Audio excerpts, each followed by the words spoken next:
දැන් ළමයි අපි ගිය සතියේ කතා කරපු ටික ඔබට මතකයි.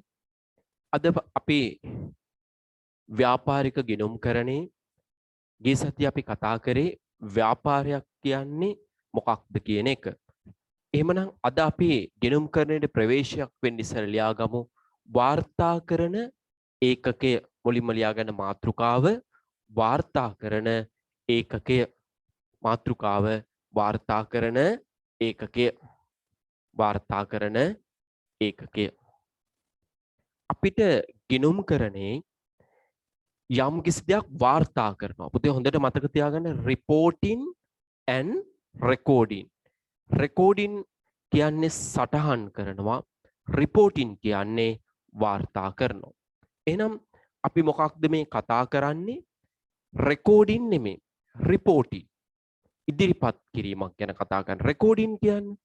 recording කියන්නේ පුතේ ඔයා පාසලේ ගිහිල්ලා උපකාරක පන්තියට ඇවිල්ලා ගුරුවරයා කියන ඒවා ඔයා ගිණුම් කරන පොතේ සටහන් කරනවා. අන්නේ සටහන් කරනවට කියනවා රෙකෝඩින් කියලා. ඔයා මේ රෙකෝඩ් කරපු තොරතුරු හොඳට පාඩම් කරගෙන 2023 විභාගෙට ගිහිල්ලා විභාග ශාලාවෙත් දෙන පොතේ ලියනවා. අන්න ඒකට කියනවා රිපෝටින් කියලා. තේරුණා නේද? අපි මේ කතා කරන්නේ රෙකෝඩින් එක ගැන නෙමෙයි. මොකක්ද? රිපෝටින් වාර්තා කරන ඒකකය. එහෙමනම් අපි ව්‍යාපාරයක් ඉගෙන ගත්තා. ගිය සතියේ ව්‍යාපාරයේ අරමුණු ඉගෙන ගත්තා.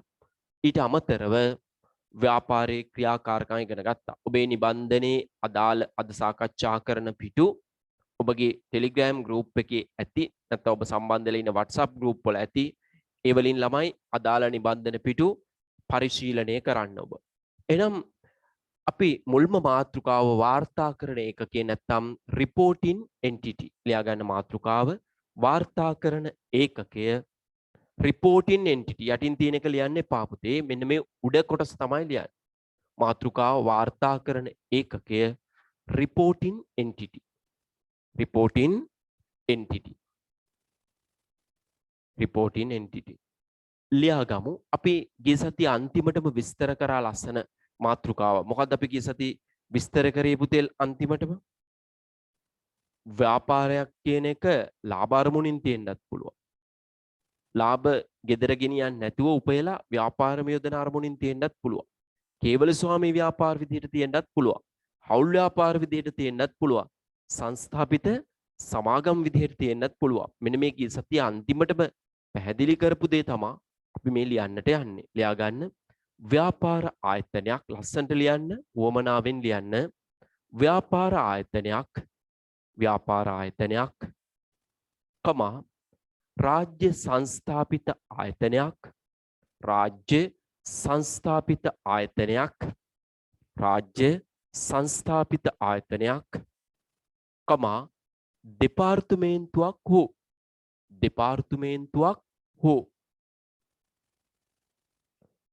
සමිතියක් විය හැකිය.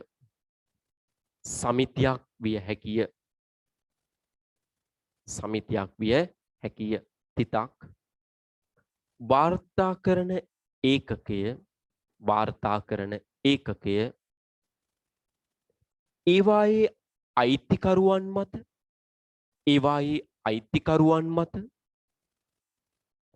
කේවල ස්වාමී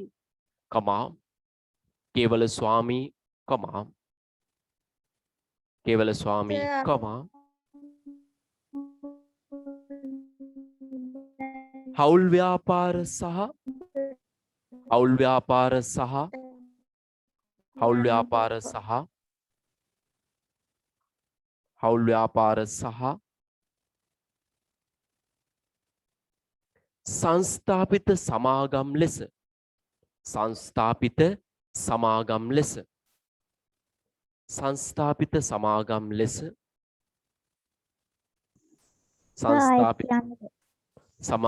ලෙස සංස්ථාපිත සමාගම් ලෙස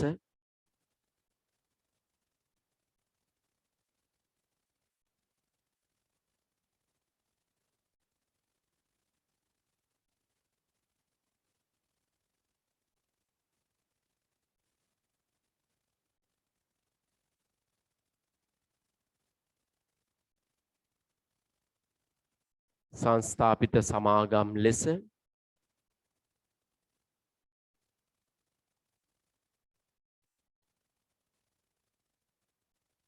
මූලික වශයෙන් වර්ග කර දැක්විය හැකිය. මූලික වශයෙන් වර්ග කර දැක්විය හැකිය. මූලික වශයෙන් වර්ග කර දැක්විය හැකිය. ආයි බලා ගන්න මුලින් ඉඳලා එතනට වෙනකම් ව්‍යාපාර ආයතනයක්, රාජ්‍ය රජී වස්ථාපිත ආයතනයක්, කමා දෙපාර්තමේන්තුවක් හෝ සමිතියක් විය හැකිය.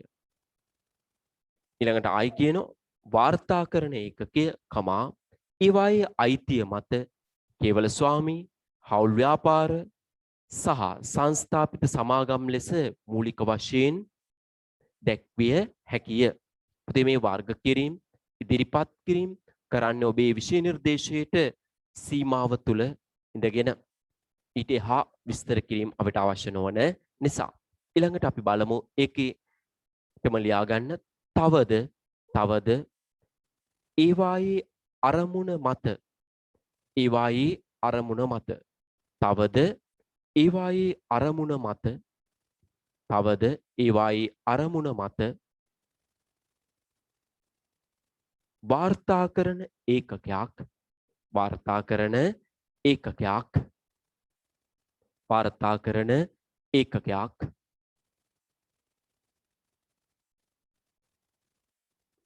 වාර්තාකරණ ඒකකයක් ලාභ ඉපයීමේ පරමාර්ථයෙන් පවත්වාගෙන යනු ලබන ලාභ ඉපයීමේ පරමාර්ථයෙන් පවත්වාගෙන යනු ලබන ආයතනයක් සහ ලාභ ඉපයීමේ පරමාර්ථයෙන් පවත්වාගෙන යන ආයතනයක් සහ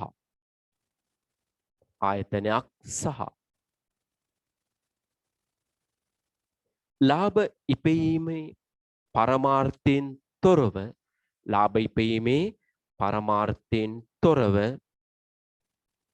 ලාභ ඉපයීමේ පරමාර්ථයෙන් තොරව පවත්වාගෙන යනු ලබන ආයතනයක් ලෙස වර්ග කළ හැකිය. වර්ග කළ හැකිය. තිතා වෙන පාට පෑනක් තියෙනවා නම් වෙන පාට පෑනකින් සටහන් කරගන්න පුතේ. වාර්තාකරණ ඒකකයේ යන්න වෙන පාට පෑනකින් තියෙනවා නම් ඒ කොටස මේ කියන කොටස වෙන පාට පෑනෙන් ලියන්න. ඉතා වැදගත් කොටසක් ලියන්නේ. වාර්තාකරණ ඒකකයේ යන්න වාර්තාකරණ ඒකකයේ යන්න හඳුනා ගැනීමේදී වාර්තාකරණ ඒකකයේ යන්න හඳුනා ගැනීමේදී ව්‍යාපාර ඒකක සංකල්පය වැදගත් වේ. ව්‍යාපාර ඒකක සංකල්පය වැදගත් වේ. මොකක්ද කිව්වේ? වාර්තාකරණ ඒකකයේ යන්න හඳුනා ගැනීමේදී ව්‍යාපාර ඒකක සංකල්පය වැදගත් වේ. ඔකේ හයිලයිට් කරගන්න පුතේ. ව්‍යාපාර ඒකක සංකල්පය. ලියා ගන්න මාතෘකාව ඊළඟට දෙවෙනි මාතෘකාව ව්‍යාපාර ඒකක සංකල්පය entity concept දෙවෙනි මාතෘකාව ව්‍යාපාර ඒකක සංකල්පය entity concept ව්‍යාපාර ඒකක සංකල්පය entity concept. මොකක්ද මේ ව්‍යාපාර ඒකක සංකල්පයක් කියලා කියන්නේ කියලා අපි අඳුන ගන්නට යන්නේ. අපි අඳුනගත්තා වාර්තාකරණ ඒකකයක් කියන්නේ මොකක්ද පුතේ? වාර්තාකරණ ඒකකයක් කියන එක විවිධ දෘෂ්ටි කෝණ වලින් දැක්කා. රාජ්‍ය ආයතනයක් ලෙස දැක්කා. අයිතිය අනුව දැක්කා. ඒ වගේ විවිධ ආකාරයෙන් අපි දැකලා දැන් අපි ඒකෙන් අඳුනගත්තා ව්‍යාපාර ඒකක සංකල්පය කියන එක. මොකක්ද අඳුනගත්තේ? ව්‍යාපාර ඒකක සංකල්පය. මේ ව්‍යාපාරයක් ආරම්භ කරද්දී මේ X කියන ව්‍යාපාරය ආරම්භ කරන්න මුල්වන සහ එහි තම පෞද්ගලික ධනය ආදී ආයෝජනය කරලා තියෙන නැත්නම් ව්‍යාපාරේ ස්කන්ධ සාධන පත්‍ර දරන්නෝ. කවුද? ව්‍යාපාරේ ස්කන්ධ සාධන පත්‍ර දරන්නෝ. ව්‍යාපාරේ ස්කන්ධ සාධන පත්‍ර දරන්නන්. හොඳට මතක තියාගන්න අයිතිකාරයෝ අපි කොහොමද පැහැදිලි කරන්නේ? ව්‍යාපාරේ ස්කන්ධ සාධන පත්‍ර දරන්න. මේගොල්ලන්ට කියනවා හිමිකරුවෝ. එහෙමත් නැත්නම් එතකොට මේ හිමිකරුවෝ යටතේ පුතේ කෘතිම පුද්ගලයෙක් ඉන්නත් පුළුවන්. ඒ කියන්නේ තවත් වයි කියන ව්‍යාපාරේ ඉන්නත් පුළුවන්. වයි කියන ව්‍යාපාරේ ඉන්නත් පුළුවන්. තේරුණාද? ස්වභාවික පුද්ගලයෝ ඉන්නත් පුළුවන්. අන්න ඒගොල්ලන්ට කියනවා හිමිකරුවෝ නැත්නම් අයිතිකරුවෝ. අන්න ඒගොල්ලෝ අපි කියනවා ස්කන්ධ සාධන පත්‍ර දරන්න. කවුද කියන්නේ පුතේ? ස්කන්ධ සාධන පත්‍ර දරන්න. මේගොල්ලන්ට කියනවා අයිතිකරුවෝ. හොඳේ. ඔගොල්ලෝ ළමයි අර ප්‍රාථමික මට්ටමේ නිර්වචන උසස් පෙළදී එහෙම පාවිච්චි කරන්න එපා. අයිතිකරුවෝ කිව්වහම ව්‍යාපාරයට ප්‍රාග්ධනය දාලා තියෙන අය. ඒ O level පන්තියේ ගුරුවරයාගේ නිර්වචනය. උසස් පෙළ පන්තියේ එක නෙමෙයි නිර්වචනය. අයිතිකරුවෝ කිව්වහම උසස් නිර්වචනයක් තියෙනවා ඉතා පැහැදිලි. මොකක්ද? ස්කන්ධ සාධන පත්‍ර දරන්නෝ. අයිතිකරුවෝ කියන්නේ කවුද එහෙනම්? ස්කන්ධ සාධන පත්‍ර දරන්නෝ. ස්කන්ධ සාධන පත්‍ර දරන්නෝ ස්වාභාවික පුද්ගලයෝ වෙන්න පුළුවන්. තවත් ව්‍යාපාරයක් කෘතිම පුද්ගලයෙක් වෙන්නත් පුළුවන්. මෙන්න මේ ස්කන්ධ සාධන පත්‍ර දරන්න අය ඕ එකතු වෙලා තනියම හෝ කේවල ස්වාමී වෙනවා තනියම වුණොත් එකතු වෙලා හවුල් ව්‍යාපාර වශයෙන් හෝ සංස්ථාපිත සමාගම් වශයෙන් X කියන ව්‍යාපාරය පටන් ගන්නවා. මෙන්න මේ X කියන ව්‍යාපාරය පටන් ගත්තාම මේ ව්‍යාපාරය පටන් ගත්තාම මෙන්න මේ ව්‍යාපාරය මේ හිමිකරුවන්ගෙන් වෙන් කරලා වෙනම ඒකකයක්. යාට ස්වාධීන පැවැත්මක් තහවුරු කරන ඒකකයට කියනවා ව්‍යාපාර ඒකක සංකල්පය. ඒ කියන්නේ අයිතිකරුවෝ කියන්නේ එක් පාර්ශවයක්, හිමිකරුවෝ කියන්නේ ව්‍යාපාරය කියන්නේ තවත් පාර්ශවයක් කියලා වෙන් කරලා හඳුන්වන සංකල්පයට අපි කියනවා ව්‍යාපාර ඒකක සංකල්පය. මොකක්ද පුතේ කියන්නේ? ව්‍යාපාර ඒකක සංකල්පය. හොඳින් අවබෝධ කරගන්න. කවුද හිමිකරුවෝ කියන්නේ? ඔගොල්ලෝ අතිදක්ෂ දරුවෝ බවට දිවෙන්නේ පත් වෙන්න පුතේ. කවුද හිමිකරුවෝ කියන්නේ? කවුද හිමිකරුවෝ කියන්නේ? ස්කන්ධ සාධන පත්‍ර දරන්න. කවුද හිමිකරුවෝ කියන්නේ? ස්කන්ධ සාධන පත්‍ර දරන්න. එහෙනම් ස්කන්ධ සාධන පත්‍ර දරන්න ව්‍යාපාරයක් පටන් ගත්තා. අන්නේ ව්‍යාපාරයත් මේ අයිතිකරුවොත් දෙපැත්තට තල්ලු කරලා මැදට රිංගනවා. කවුද? ව්‍යාපාර ඒකක සංකල්පය. අපි entity concept කියනවා නැත්නම් economy entity concept කියලාත් අපි කියනවා පුතේ. economic entity concept. ආර්ථික ඒකක සංකල්පය කියලාත් කියනවා. එහෙනම් මේ ව්‍යාපාර වලින් වෙන් වූ ස්වාධීන පුද්ගලයෙක් කියලා මෙයාව වෙන් කරා කියලා මෙයාට නෛතික පුද්ගල භාවයක් තියෙන්නත් පුළුවන් නොතිබෙන්නත් පුළුවන්. මෙයා ආර්ථික වශයෙන් ස්වාධීන පුද්ගලයෙක්. මෙයා කවුද? ආර්ථික වශයෙන් ස්වාධීන පුද්ගලයෙක් කියලා කියන්නේ. එහෙනම් ගිණුම්කරණය ඉගෙන ගද්දී ඉතාම වැදගත් මාතෘකාවක් තමයි ව්‍යාපාර ඒකක සංකල්පය. ඒකක සංකල්පය ලියලා රතු පෑනෙන් ඉරක් ගහලා නැත්නම් highlight කරලා ලියා ගන්න මෙන්න මේ පැහැදිලි කිරීම. ව්‍යාපාර ඒකක සංකල්පය ගැන පැහැදිලි කිරීම. ලියා ගන්න. ව්‍යාපාර ඒකකය. ව්‍යාපාර ඒකකය එහි හිමිකරුවන්ගෙන් වෙන් වූ ව්‍යාපාර ඒකක සංකල්පය. ළමයි ඒක යටතේ ලියා ගන්න. ව්‍යාපාර ඒකකය එහි හිමිකරුවන්ගෙන් වෙන් වූ ස්වාධීන ඒකකයක් බවයි. ස්වාධීන ඒකකයක් බවයි. එහි හිමිකරුවන්ගෙන් වෙන් වූ ස්වාධීන ඒකකයක් බවයි. කාගෙන් වෙන් වෙච්චද? අයිතිකරුවන්ගෙන් වෙන්විච්ච ස්වාධීන ඒකකයක්. ව්‍යාපාර ඒකකය එහි හිමිකරුවන්ගෙන් වෙන් වූ ස්වාධීන ඒකකයක් බවයි. වරහන් ඇතුලේ ලියා ගන්න. ලස්සන්ට ලියා ගන්න වරහන් ඇතුලේ අමතක නොවෙන්න. ලස්සන පාටකින් ආර්ථිකමය ඒකකයකි. ආර්ථිකමය ඒකකයකි. වෙන ඒකකයක් කියලා නෙමෙයි අපි කියන්නේ. මොකක් කියලාද කියන්නේ? ආර්ථිකමය ඒකකයක් කියලා තමයි අපි මේක හඳුන්වන්නේ. හරි. රූලක් එහෙම ඉඩ තියලා යටින් මෙන්න මේ කතාව ලියන්න. යම් වාර්තාකරණ ඒකකයක යම් වාර්තාකරණ ඒකකයක යම් වාර්තාකරණ ඒකකයක ගනුදෙනු හා සිද්ධීන් ගනුදෙනු හා සිද්ධීන් යම් වාර්තාකරණ ඒකකයක ගනුදෙනු හා සිද්ධීන් ගනුදෙනු හා සිද්ධීන් ළඟ පුතේ වරහන් ඇතුලේ ලියා ගන්න. වරහන් ඇතුලේ අපි මොනවා හරි ලියද්දී ඔයා පුරුදු වෙන්න වෙනත් පාටකින් ලියන්න. වෙනත් පාටකින් ලියනවා නම් හරීම ලස්සනයි. වරහන් ඇතුලේ ලියන එක. ඒතර ඔයාගේ නෝට් එක බොහොම පැහැදිලි ලස්සන සටහනක් ඔබට තියෙයි පුතේ. තේරුණාද? ඒතර ගනුදෙනු හා සිද්ධීන් ළඟ වරහන් ඇතුලේ ලියන්න යෙදවුම් යෙදවුම් මොනවද? යෙදවුම් යෙදවුම් යෙදවුම්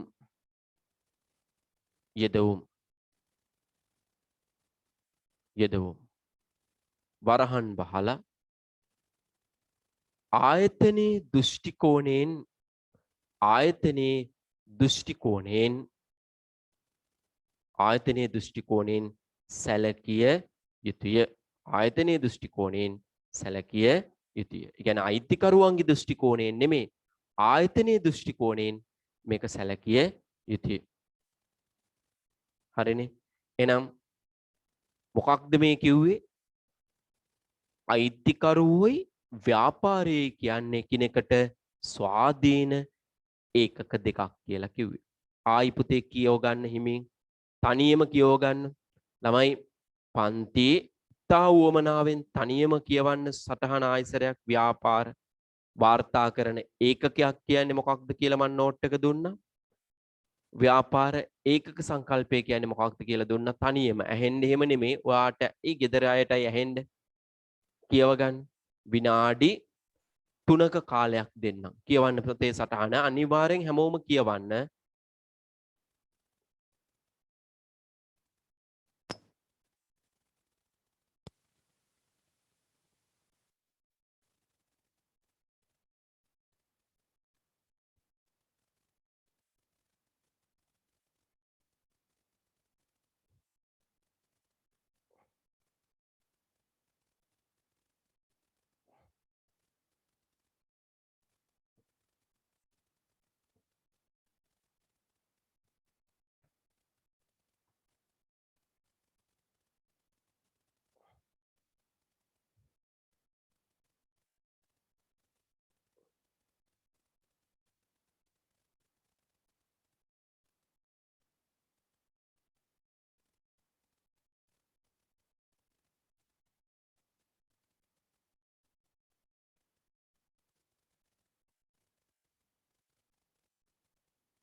හරි. ආයි දැන් ඔයගොල්ලෝ කියවගත්ත මන් දීපු සටහන. දැන් මම ආයිසරයක් සටහන කියවනවා. අඩුපාඩු තියෙනවා නම් හදාගන්න පුතේ. අද දවසේ ලියපු පළවෙනි මාතෘකාව තමයි වාර්තාකරණ ඒකකයක් reporting entity කියන එක. බලන්න මොකක්ද reporting entity කියන්නේ කියලා දීලා තියෙන සටහන. ව්‍යාපාර ආයතනයක් රජයේ වස්ථාපිත ආයතනයක් කමා දෙපාර්තමේන්තුවක් හෝ සමිතියක් විය හැකිය. වාර්තා කරන ඒකකය ඒවායේ අයිතිය මත කේවල ස්වාමී කමා හවුල් ව්‍යාපාර සහ සංස්ථාපිත සමාගම් ලෙස මූලික වශයෙන් වර්ග කර දැක්විය හැකිය.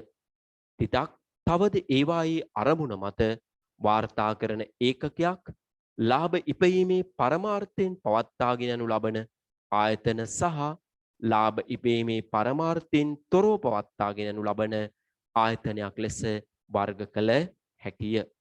වාර්තා කරන ඒකකය යන්න හඳුනා ගැනීමේදී ව්‍යාපාර ඒකක සංකල්පය වැදගත් වේ. ඊළඟට අපි මාතෘකාව හැටියට ලිව්වා මොකක්ද? ව්‍යාපාර ඒකක සංකල්පය, entity concept නැත්නම් economy entity concept. මොකක්ද ව්‍යාපාර ඒකක සංකල්පය කියලා කිව්වේ? ව්‍යාපාර ඒකකයක් එහි හිමිකරුවන්ගෙන් වෙන් වූ ස්වාධීන ඒකකයක් බව. ඒ යටතේ අපි තව මාතෘකාවක් තවත් පැහැදිලි කිරීමක් ලිව්ව යටින් ඡේදයක් බලන්න. එක යම් වාර්තා කරන ඒකකයක් ගනුදෙනු සහ සිද්ධීන් වරහන් ඇතුලේ යෙදවුම් ආයතනයේ දෘෂ්ටි කෝණයෙන් සැලකිය යුතුය. ආයතනයේ දෘෂ්ටි කෝණයෙන්, අයිතිකරුවන්ගේ දෘෂ්ටි කෝණයෙන් නෙමෙයි, ආයතනයේ දෘෂ්ටි කෝණයෙන් සැලකිය යුතුය. තේරුණාද? දෘෂ්ටි කෝණය කියන එක පැහැදිලිනේ. ඔයා යම් ගෙදර මොනවා හරි ක්‍රියාකාරකමක් කරපුවාම අම්මව තාත්තා වැඩිහිටියාට බනිනවා. බනිද්දී ඔයා කියනවා මෙහෙම. ඔයාලත් ඒ කාලේ ඒ වගේ ඒවා කරලා ඇතිනේ. එහෙනම් ඊ මොකද්ද ඔයා කියන්නේ? ඔයාගේ පැත්තෙන්, ඔයාගේ දෘෂ්ටි කෝණයෙන් ඒ ගැන බලන්නයි කියලයි මේ ඔයා ඔවුන්ගෙන් කරන්න ඉල්ලීම කරන්නේ. තේරුණාද පුතේ? ඒ අනුව ඔයා එයාලගෙන් කරන ඉල්ලීම මොකක්ද? ඔයාගේ දෘෂ්ටි කෝණයෙන් බලන්න කියලා. පැහැදිලිද? ඒ අනුව ඔබට දැන් ඉතාම පැහැදිලි වෙනවා අපි මේ කතා කරමු. අපි ගිය සතියේ මේ සතියේට ඉතුරු කරපු මාතෘකාව තමයි ගිණුම්කරණය. accounting ලියා ගන්න. ගිණුම්කරණය කියන්නේ මොකක්ද කියලා අපි ඉගෙන ගන්න යන්නේ accounting. ගිණුම්කරණය. අපි ගිණුම් කරන ප්‍රවේශය හොඳින් අවබෝධයෙන් ඉගෙන ගන්න පුතේ. ආයි පාඩම් කරන්න තියන්න එපා. අපිත් එක්ක පාඩම් කරලා අපිත් එක්ක වැඩ කරලා එකපාර විභාගෙට ලියමු. තේරුණානේ? ආයි දුක් විඳින්න අවශ්‍යතාවයක් නැහැ. අපිත් එක්ක වැඩ කරලා අපිත් එක්ක මහන්සි වෙලා වැඩ කරලා විභාගෙට ඉදිරිපත් වෙමු. මේ බලන්න පුතේ ගිණුම්කරණය කියන්නේ මොකක්ද කියලා. අපි ගිණුම්කරණය කියන එක පටන් ගමු ලස්සන වචනයකින්. තොර තුරු. මොකක්ද? තොරතුරු. තොරතුරු. තොරතුරු වලට ඔයගොල්ලෝ ව්‍යවහාරයේ කියනවා information. මොනවද කියන්නේ? information. තොරතුරු මොනවා කරනවද අපි පුතේ?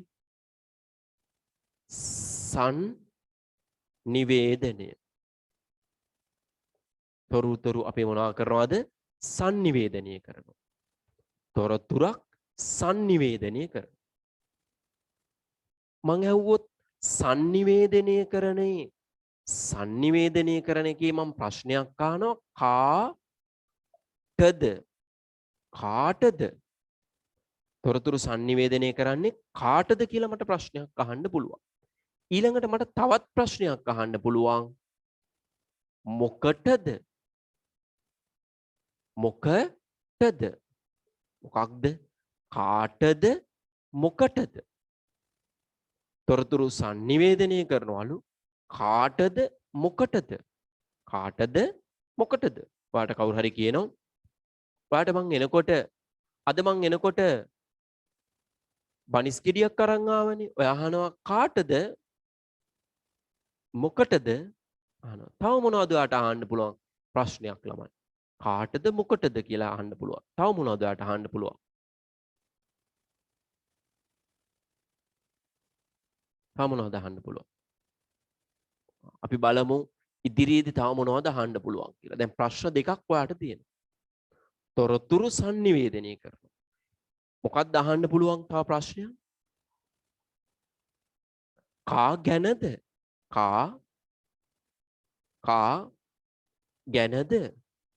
කා ගැනද? අල්ලපු ගෙදර ගැනද? නෑ. එහා රට ගැනද නැවගිනිගත් එක ගැනද කා ගැනද මොනවා කා ගැනද කියලා අහන්න පුළුවන්. තේරුණානේ? ඊළඟට අහන්න පුළුවන් ආට මොනවා ගැනද මොනවා ගැනද මොනවා ගැනද ඒගොල්ලෝ කියන්න හදන්නේ? කාටද මොකටද මොනවා ගැනද කා ගැනද කා ගැනද මොනවා ගැනද දෙක ප්‍රශ්න දෙක. ඕංග බහනවා තොරතුරු කිව්වහම කාටද sannivedanaya කරන්නේ? මොකටද sannivedanaya කරන්නේ? මොනවා ගැනද sannivedanaya කරන්නේ? කා ගැනද sannivedanaya කරන්නේ? මේ හැම එකටම අපි උත්තරයක් දෙනවා මෙන්න මේ ගිණුම්කරණය කියන විෂය තුලින්. ගිණුම්කරණයට අදාළව sannivedanaya කරන්නේ කාටද? ගිණුම්කරණයට අදාළව මොකටද? ගිණුම්කරණයට අදාළ මොනවා ගැනද? ගිණුම්කරණයට අදාළව කා ගැනද? මොනවද? තොරතුරු.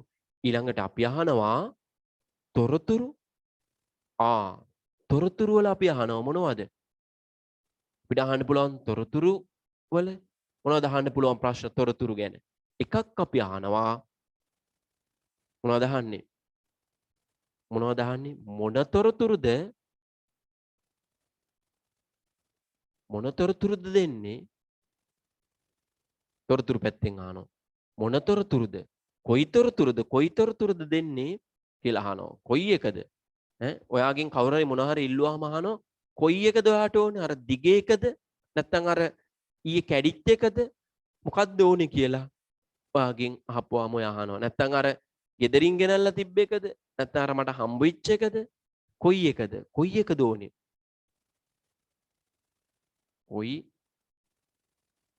කොයි කියලා අහනවා. තේරුණානේ? තොරතුරු කොයි එකද කියන එක අහනවා. කොයි එකද? ඊළඟට තොරතුරු ගැන අහන්නේ මොනවද? අපි ඊළඟට මේක ගැන දැනගන්න ඕනේ තොරතුරු වල මොකද්ද? ප්‍රයෝජනය. තොරතුරක් ප්‍රයෝජන වෙන්නේ මොකටද? තොරතුරක් ප්‍රයෝජන වෙන්නේ මොකටද? එහෙම ප්‍රයෝජන වෙන්න නම් තියෙන්න ඕන ලක්ෂණ. ඒවට කියනවා ගුණාත්මක ලක්ෂණ. බලන්න පුතේ. තොරතුරු කොයි ඒවද? ප්‍රයෝජන මොනවද? එහෙම ප්‍රයෝජන වෙන්න මොනවද තියෙන්නේ? ගුණාත්මක ලක්ෂණ. ඔයාගෙන් මේ බලන්න යාළුවෙක් ඇවිල්ලා ඉල්ලනවා මොකක්ද?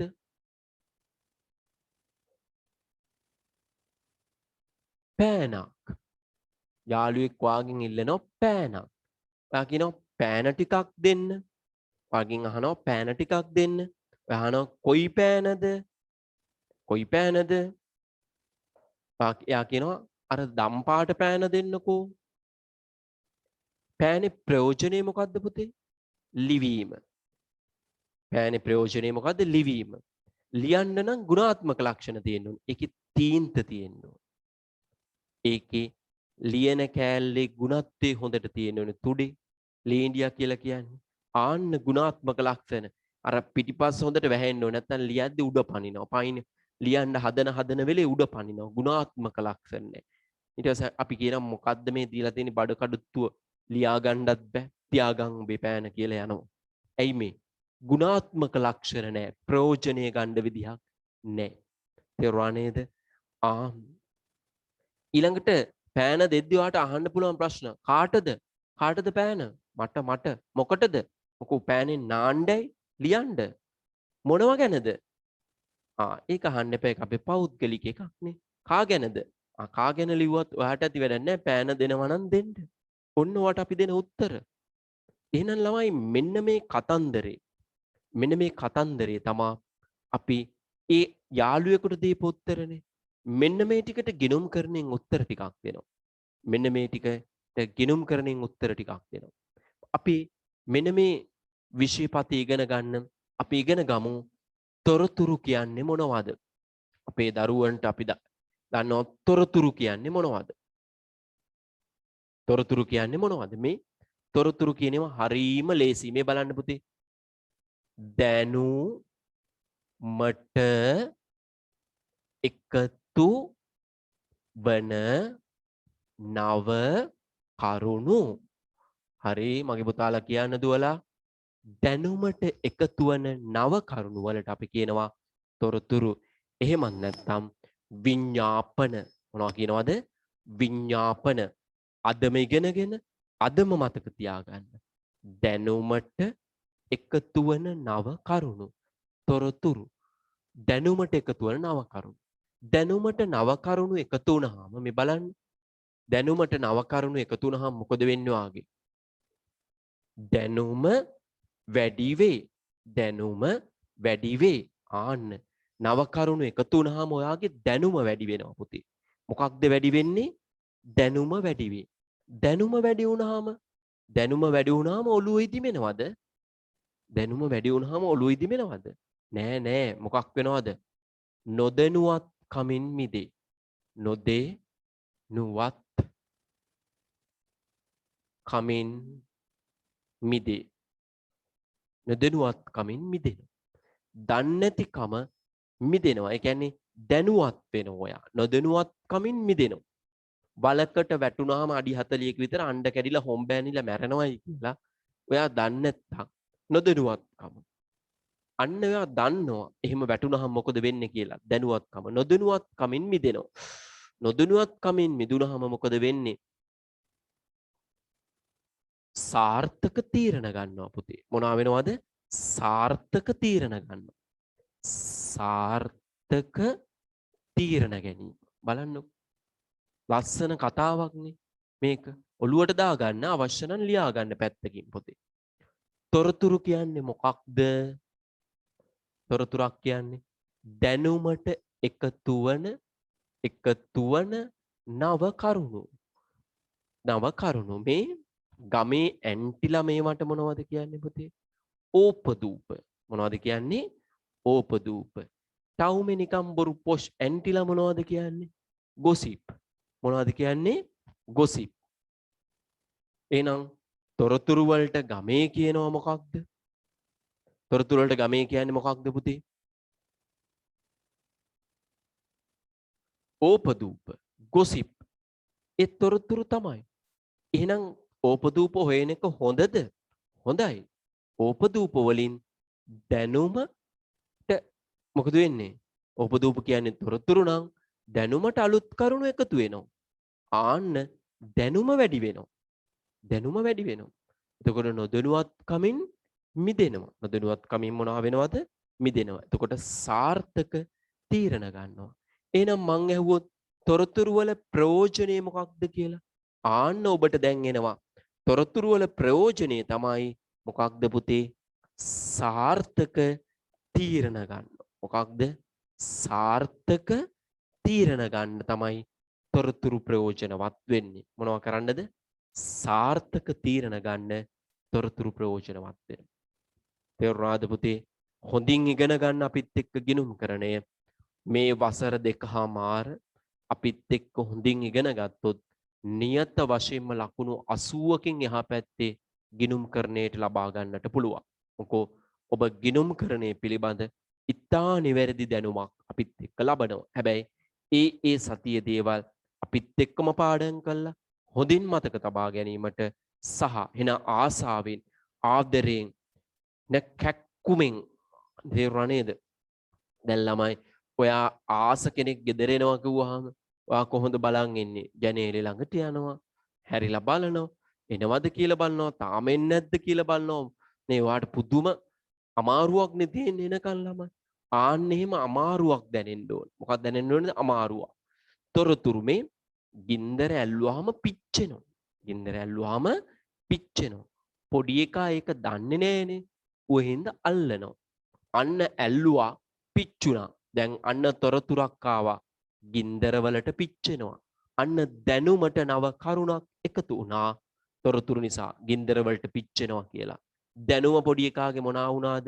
වැඩි වුණා. එහෙනම් යා මෙච්චර කල් ගින්දර අල්ලන්නේ පැන පැන අල්ලන්න හැදුවේ.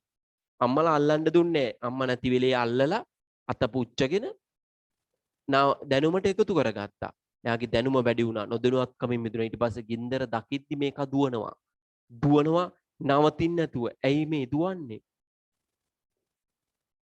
එයා නොදැනුවත්කමින් මිදිනවා. අන්න දැන් සාර්ථක තීරණ ගන්නවා. දැන් අල්ලන්නේ නෑ. තේරුණාද? ආන්න තොරතුරු වල තියෙන ලක්ෂණේ. මෙන්න මේ තොරතුරු sannivedanaya කරනවා. මොකද්ද sannivedanaya කියලා කියන්නේ? යහපත් කාර්යයකට යොදවන. යහපත් කාර්යයකට ලබා දෙනවා. තේරුණානේ? sannivedanayen කරන්නේ යහපත් කාර්යයකට. දැන් අල්ලපු ගෙදර ඇන්ටි ඔයා ගැන අම්මට ඕපදූපයක් කියනවා. අන්න කෙල්ල පන්තියනවා කියලා ආවා. මම දැක්ක පරිසර සංවිධානයක කෙල්ල වැඩ තවත් එක්කෙනෙක් එක්ක ගහක් වැටෙයි කියලා අල්ලගෙන ඉන්නවා. ආන්න ඕපදූපි කියලා යනවා අල්ලපු ගෙදර ඇන්ටි. මොකටද? sannivedanaya. ඔයාගේ ජීවිතේ කාලකන්ණි වෙයි කියලා අම්මට තොරතුරු කිව්වා ඔයාට යහපතක් කිරීමේ චේතනාවෙන්. නමුත් ඔයාගේ වයසට ඒක යහපතක් කියලා තේරෙන්නේ නැහැ. ජාතිය කරුමේ කරන්න දෙයක් නැහැ. තේරුණාද? ඔයාට තේරෙන්නේ නැහැ යහපතක් කරන්නයි ඇන්ටි අම්මට කිව්වේ කියලා. නමුත් ඔයා ඒක දකින්නේ අයහපතක් ලෙස. එහෙනම් sannivedanaya කරන්නේ යහපත් දෙයක් කරන්නට. sannivedanaya කරනවා යහපත්. එහෙනම් තොරතුරු sannivedanaya කරනවා යහපත් දෙයක් කරන්න. තොරතුරු sannivedanaya කරනවා කියන්නේ මොකද්ද? තොරතුරු යහපත් දෙයක් කරන්න ලබා දෙනවා. ඔයාට යහපත් දෙයක් කරන්න දැන් විභාගය ලියන්න මම තොරතුරු ලබා දෙනවා. යහපත් දෙයක් කිරීම සඳහා. මොනවා කරන්නද? යහපත් දෙයක්. එහෙනම් ගිණුම්කරණය කියන්නේ මොකක්ද? මෙන්න මේ තොරතුරු යහපත් දේවල් කරන්න ලබා දෙනවා. කාටද? අන්න උත්තර ලියමු දැන් පුතේ. කාටද? කාටද? පාරේ ඉන්න අයන්ටද, නෑයන්ටද, යාළුවන්ටද නෑ. ව්‍යාපාර උනන්දුවක් දක්වන පාර්ශවයන්ට. මොකද? උනන්දුවක් දක්වන පාර්ශවයන්ට. පාර්ශවයන්ට කාටද තොරතුරු දෙන්නේ? උනන්දුවක් දක්වන පාර්ශවයන්ට. මොකටද දෙන්නේ? තීරණ ගන්න. තීරණ ගැනීමට. තීරණ ගැනීම. උනන්දුවක් දක්වන පාර්ශවයන්ට තීරණ ගැනීම. මොනවා ගැනද? මොනවා ගැනද? මූල්‍ය තොරතුරු ගැන. මූල්‍ය තොරතුරු ගැන. මොනවා ගැනද? මූල්‍ය තොරතුරු ගැන.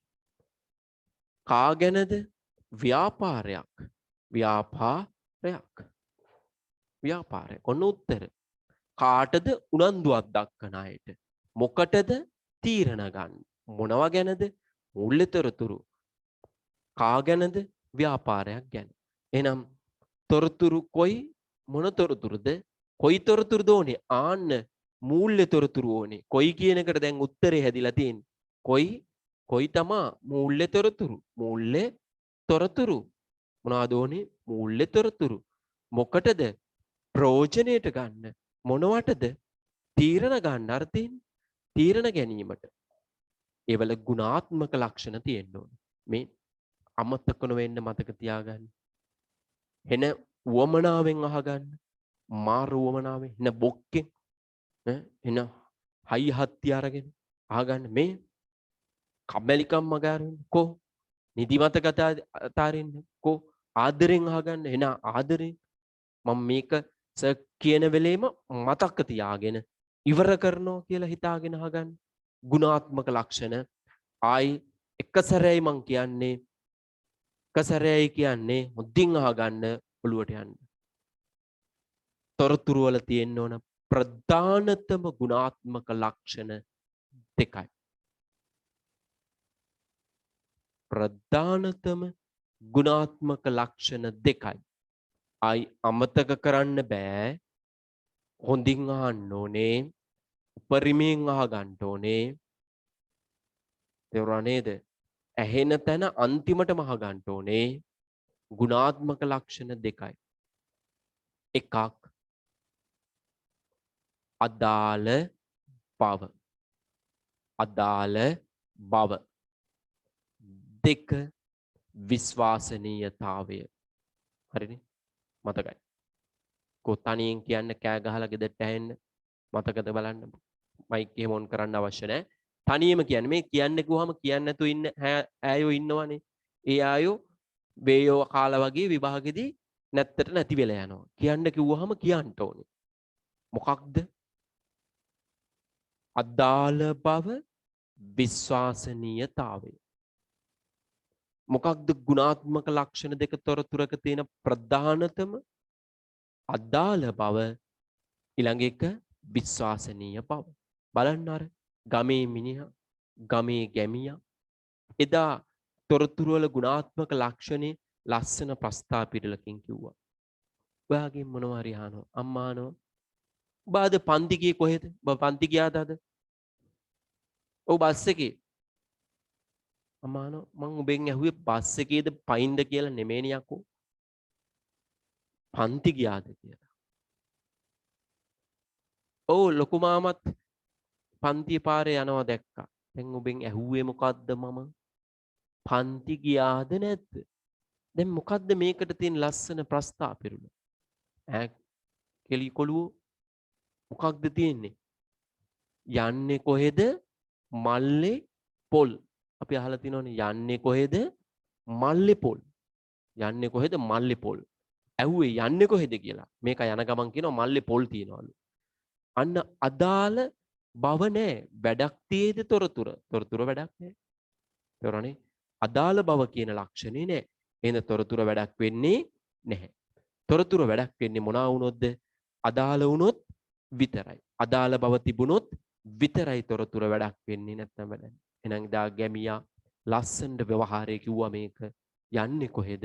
මල්ලි පොල් කියලා. තේරුණාද?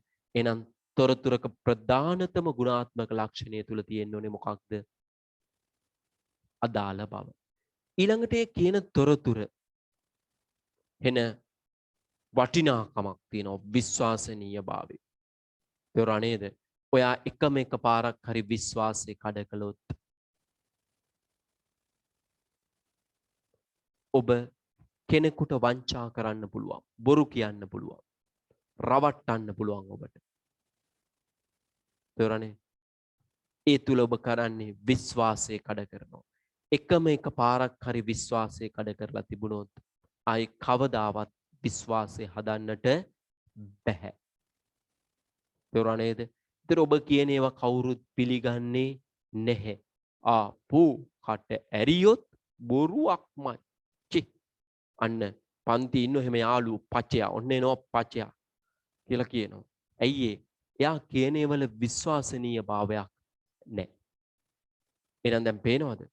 තොරතුරක් වුණාම අදාළ බව, විශ්වාසනීය භාවය, තම් විශ්වාසවන්තතාවය තියෙන්නට ඕනේ. අදාළත්වය කියලාත් අපි කියනවා. අදාළත්වයේ විශ්වාසනීයත්වය. මෙන්න මේ ගුණාත්මක ලක්ෂණ දෙක තමයි ප්‍රධානතම ගුණාත්මක ලක්ෂණ දෙක කෙටි ප්‍රශ්න පත්‍රය අහනවා. ඕන් අපේ ළමයින්ට දැන් මතකයි. කෝ කියමු? තොරතුරක් කියන්නේ මොකක්ද? දැනුමට අලුතින් එකතු වන යමක්. කරුණක්. දැනුමට අලුතින් එකතු වන කරුණක්. ආන්න තොරතුරක්. ඒ තොරතුරු නිසා මක්කැයි වෙන්නේ? මෙන්න මේකයි වෙන්නේ.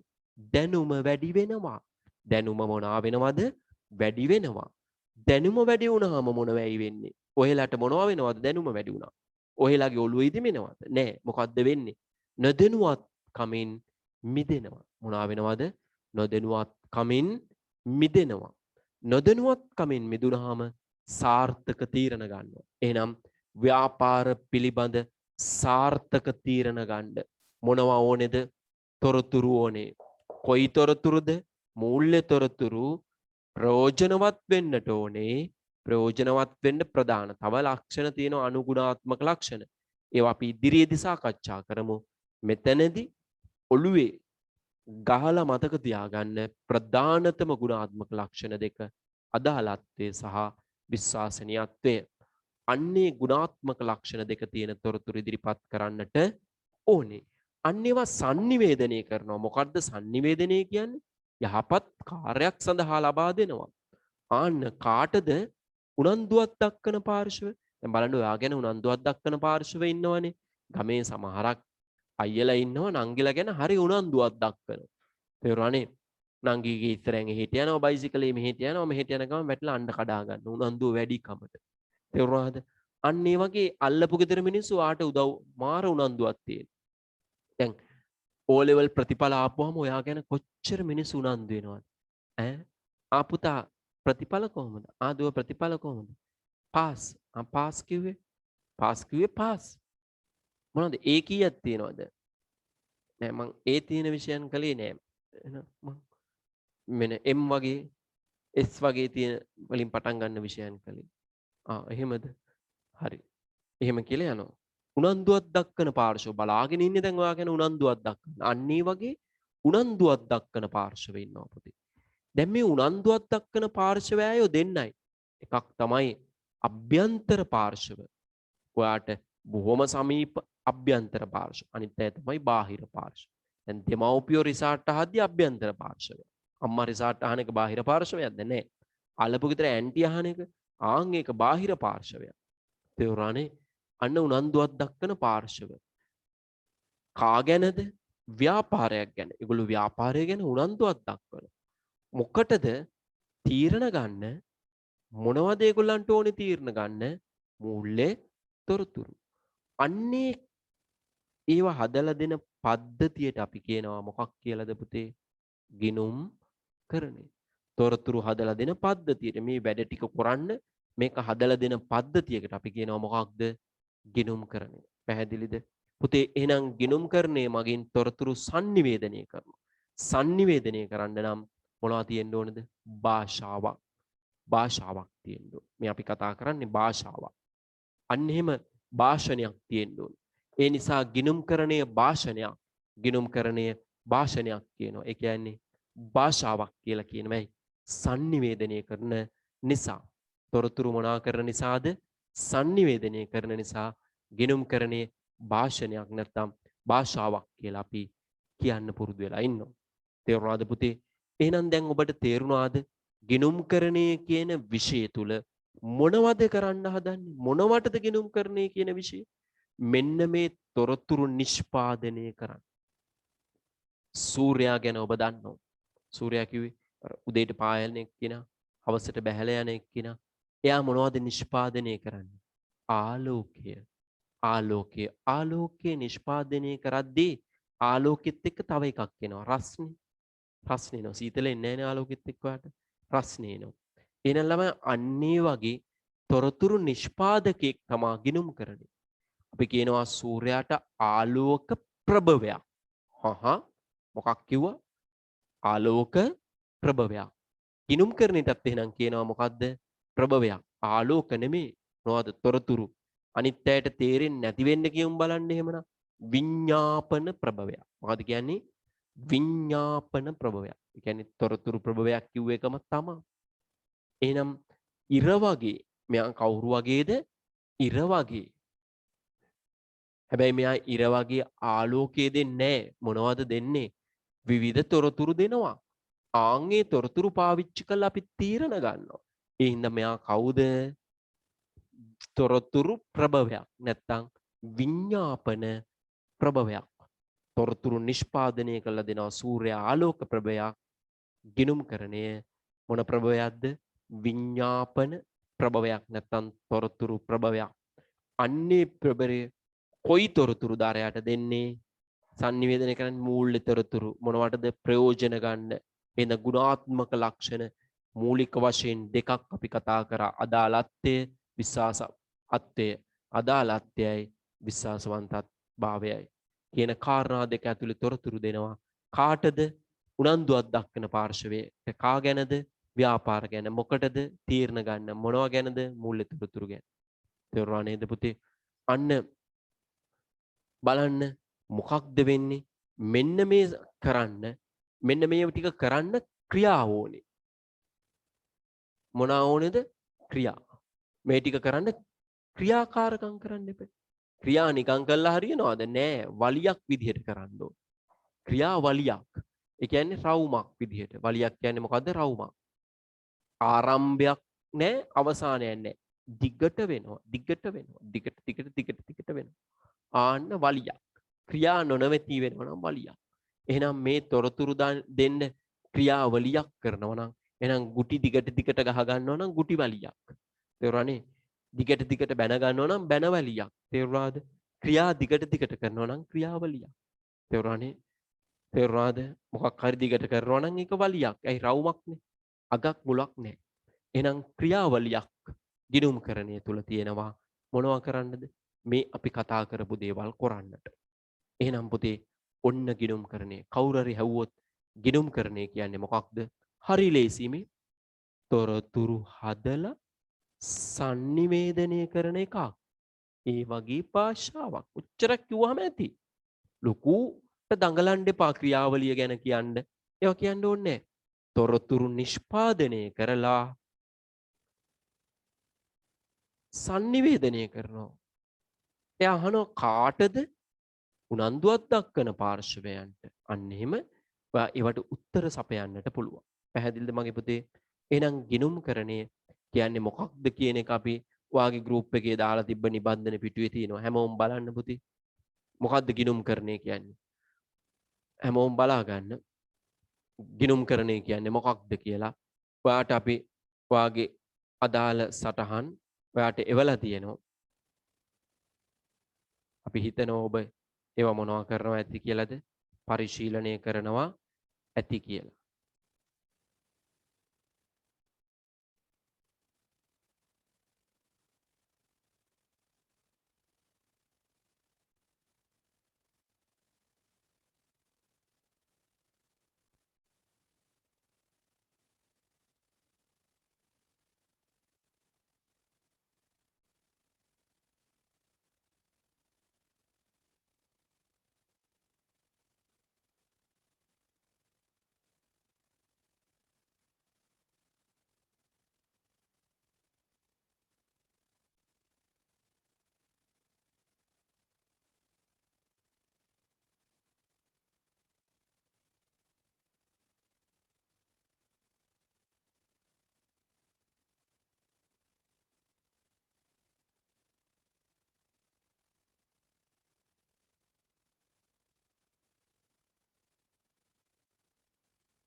බලන්න ඔයගොල්ලන්ගේ සටහන බලන්න පුතේ හරියට.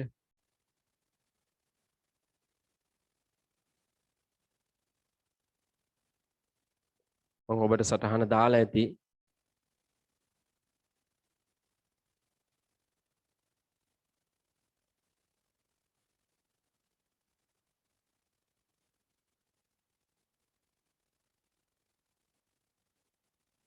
හැමෝම බලාගත්තද?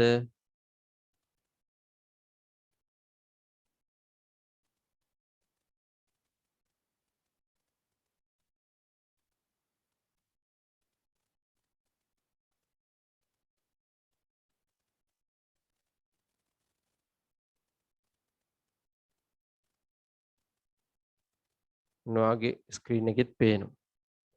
සටහන විවෘත කරගන්න බැරි ළමයින්ට ස්ක්‍රීන් එකේ බලන්න පුළුවන්. මොකක්ද? ගිණුම්කරණය. උනන්දුවක් දක්වන පාර්ශවයන්ට තීරණ ගැනීම සඳහා ගිණුම් කරන ඒකකයකට අදාළ ආර්ථික තොරතුරු කියන්නේ මුල්‍ය තොරතුරු, ආර්ථික තොරතුරු සැපීමේ සමස්ත ක්‍රියාවලිය ගිණුම්කරණයයි. ක්‍රියා සමූහයක එකතුව ගිණුම්කරණයයි. මොකක්ද? උනන්දුවක් දක්වන පාර්ශවයන්ට තීරණ ගැනීම සඳහා ගිණුම් කරන ඒකකයට අදාළ ආර්ථික තොරතුරු සැපීමේ සමස්ත ක්‍රියාවලිය ගිණුම් කරන ඒකකයයි. අපි යටින් විස්තර කරනවා. තවදුරටත් මේක ප්‍රසාරණය කළද පැහැදිලි කිරීම. ව්‍යාපාර ඒකකයක බලන්න, ව්‍යාපාර ඒකකයක මොකද? ව්‍යාපාර ඒකකයක මේ තියෙන්නේ ව්‍යාපාර ඒකකයක. ව්‍යාපාර ඒකකයක ගනුදෙනු සහ සිද්ධීන් ආර්ථික ක්‍රියා නිරීක්ෂණය හා හඳුනා ගැනීම තුළින් රැස් කිරීම, සටහන් කිරීම, වර්ග කිරීම, සාරාංශ කිරීම මගින් ව්‍යාපාරයේ පිළිබඳ උනන්දුවක් දක්වන පාර්ශවයන්ට ආර්ථික තීරණ ගැනීම සඳහා මූල්‍ය තොරතුරු sannivedanaya කිරීමේ ක්‍රියාවලිය ගිණුම්කරණයයි. ඔයාට මේ නිබන්ධන පිටුව මම එවලා තියෙනවා. මම හිතනවා ඒක පරිශීලනය කරන්නට ඇති කියලා මම හිතනවා පන්ති පටන් ගන්නට ඉස්සෙල්ලා. මොකක්ද? ආයි හැමෝම කියවන්න. උනන්දුවක් දක්වන පාර්ශවයන්ට තීරණ ගැනීම සඳහා ගිණුම් කරන ඒකකයකට අදාළව ආර්ථික තොරතුරු සැපීමේ සමස්ත ක්‍රියාවලිය ගිණුම් කරණයයි. විස්තරාත්මකව අපි පැහැදිලි කරනවා කොහොමද? ව්‍යාපාර ඒකකයක. දැන් ඔයා දන්නවා ව්‍යාපාර ඒකකයක් කියන්නේ මොකක්ද කියලා. අපි උගන්වලා තියෙන්නේ. අයිතිකරුගෙන් වෙන් වූ ස්වාධීන ඒකකයක්. වාර්තාකරණ ඒකකයක්. ව්‍යාපාර ඒකකයක ගනුදෙනු සහ සිද්ධීන් ආර්ථික ක්‍රියා කියලා කියනවා. අපි ගනුදෙනු හා සිද්ධීන් වලට. නිරීක්ෂණය හා හඳුනා ගැනීම තුලින් රැස් කිරීම, සටහන් කිරීම, වර්ග කිරීම, සාරාංශ කිරීම මගින් ව්‍යාපාර පිළිබඳ උනන්දුවක් දක්වන පාර්ශවයන්ට ආර්ථික තීරණ ගැනීම සඳහා මූල්‍ය තොරතුරු sannivedanaya කිරීමේ ක්‍රියාවලිය ගිණුම් කරණයයි. ගිණුම් කරණය. පැහැදිලිද පුතේ ගිණුම් කරණය කියන එක? බලන්න ගිණුම් කරන නිර්වචනය තුලින් අපි එළියට අරගෙන තිනවා පද ටික. ඕම් බලන්න පද ටික. මොකක්ද එක? ගිණුම් කරන ඒකකය. මේ වෙනකොට ගිණුම් කරන ඒකකයක් ගැන ඔයා දන්නවා. ව්‍යාපාර ඒකකයක්. තේරුණානේ? ව්‍යාපාර ඒකකයක්. ගිණුම් කරන ක්‍රියාවලිය ඔයා දන්නේ නැහැ. දල වශයෙන් දන්නවා ක්‍රියාවලියක් කියන්නේ ක්‍රියා සමූහයක් නොනවතී සිදු වෙනවා නම් අපි ක්‍රියාවලියක් කියනවා. හොඳේ මෙච්චර කලින් ක්‍රියාවලියක නිර්වචනය නොදැනෙන හිටියේ. අද ඉඳලා ඇහුවොත් දන්නව මොකද්ද? ක්‍රියා සමූහයක් නොනවතී සිදු වෙනවා නම් ක්‍රියාවලිය process එක. තේරුණාද? ඊළඟ ආර්ථික තොරතුරු. ආර්ථික තොරතුරු කියන්නේ මෙන්න මේවා මූල්‍ය තොරතුරු කියන ඒවා. මුදලින් මනින්න පුළුවන් තොරතුරු. උනන්දුවක් දක්වන පාර්ශවයන්. කවුද උනන්දුවක් දක්වන පාර්ශවයන්? අභ්‍යන්තර පාර්ශවයන් ඉන්නවා, බාහිර පාර්ශවයන් ඉන්නවා. ඊළඟට ඔවුන් ගනු ලබන තීරණ මොනවද? ඔවුන් ගනු ලබන තීරණ කියලා අපි ඊළඟට ඉගෙන තියාගන්නට ඕනේ. ඊළඟට පුතේ මේන්න විභාගයේ පළවෙනි ප්‍රශ්නය කෙටි ප්‍රශ්න පත්‍රයේ බොහෝ අවුරුදු වල පළවෙනි ප්‍රශ්නය ලකුණු එකක් ගන්න ප්‍රශ්නේ හැටියට ඉදිරිපත් වෙන එක.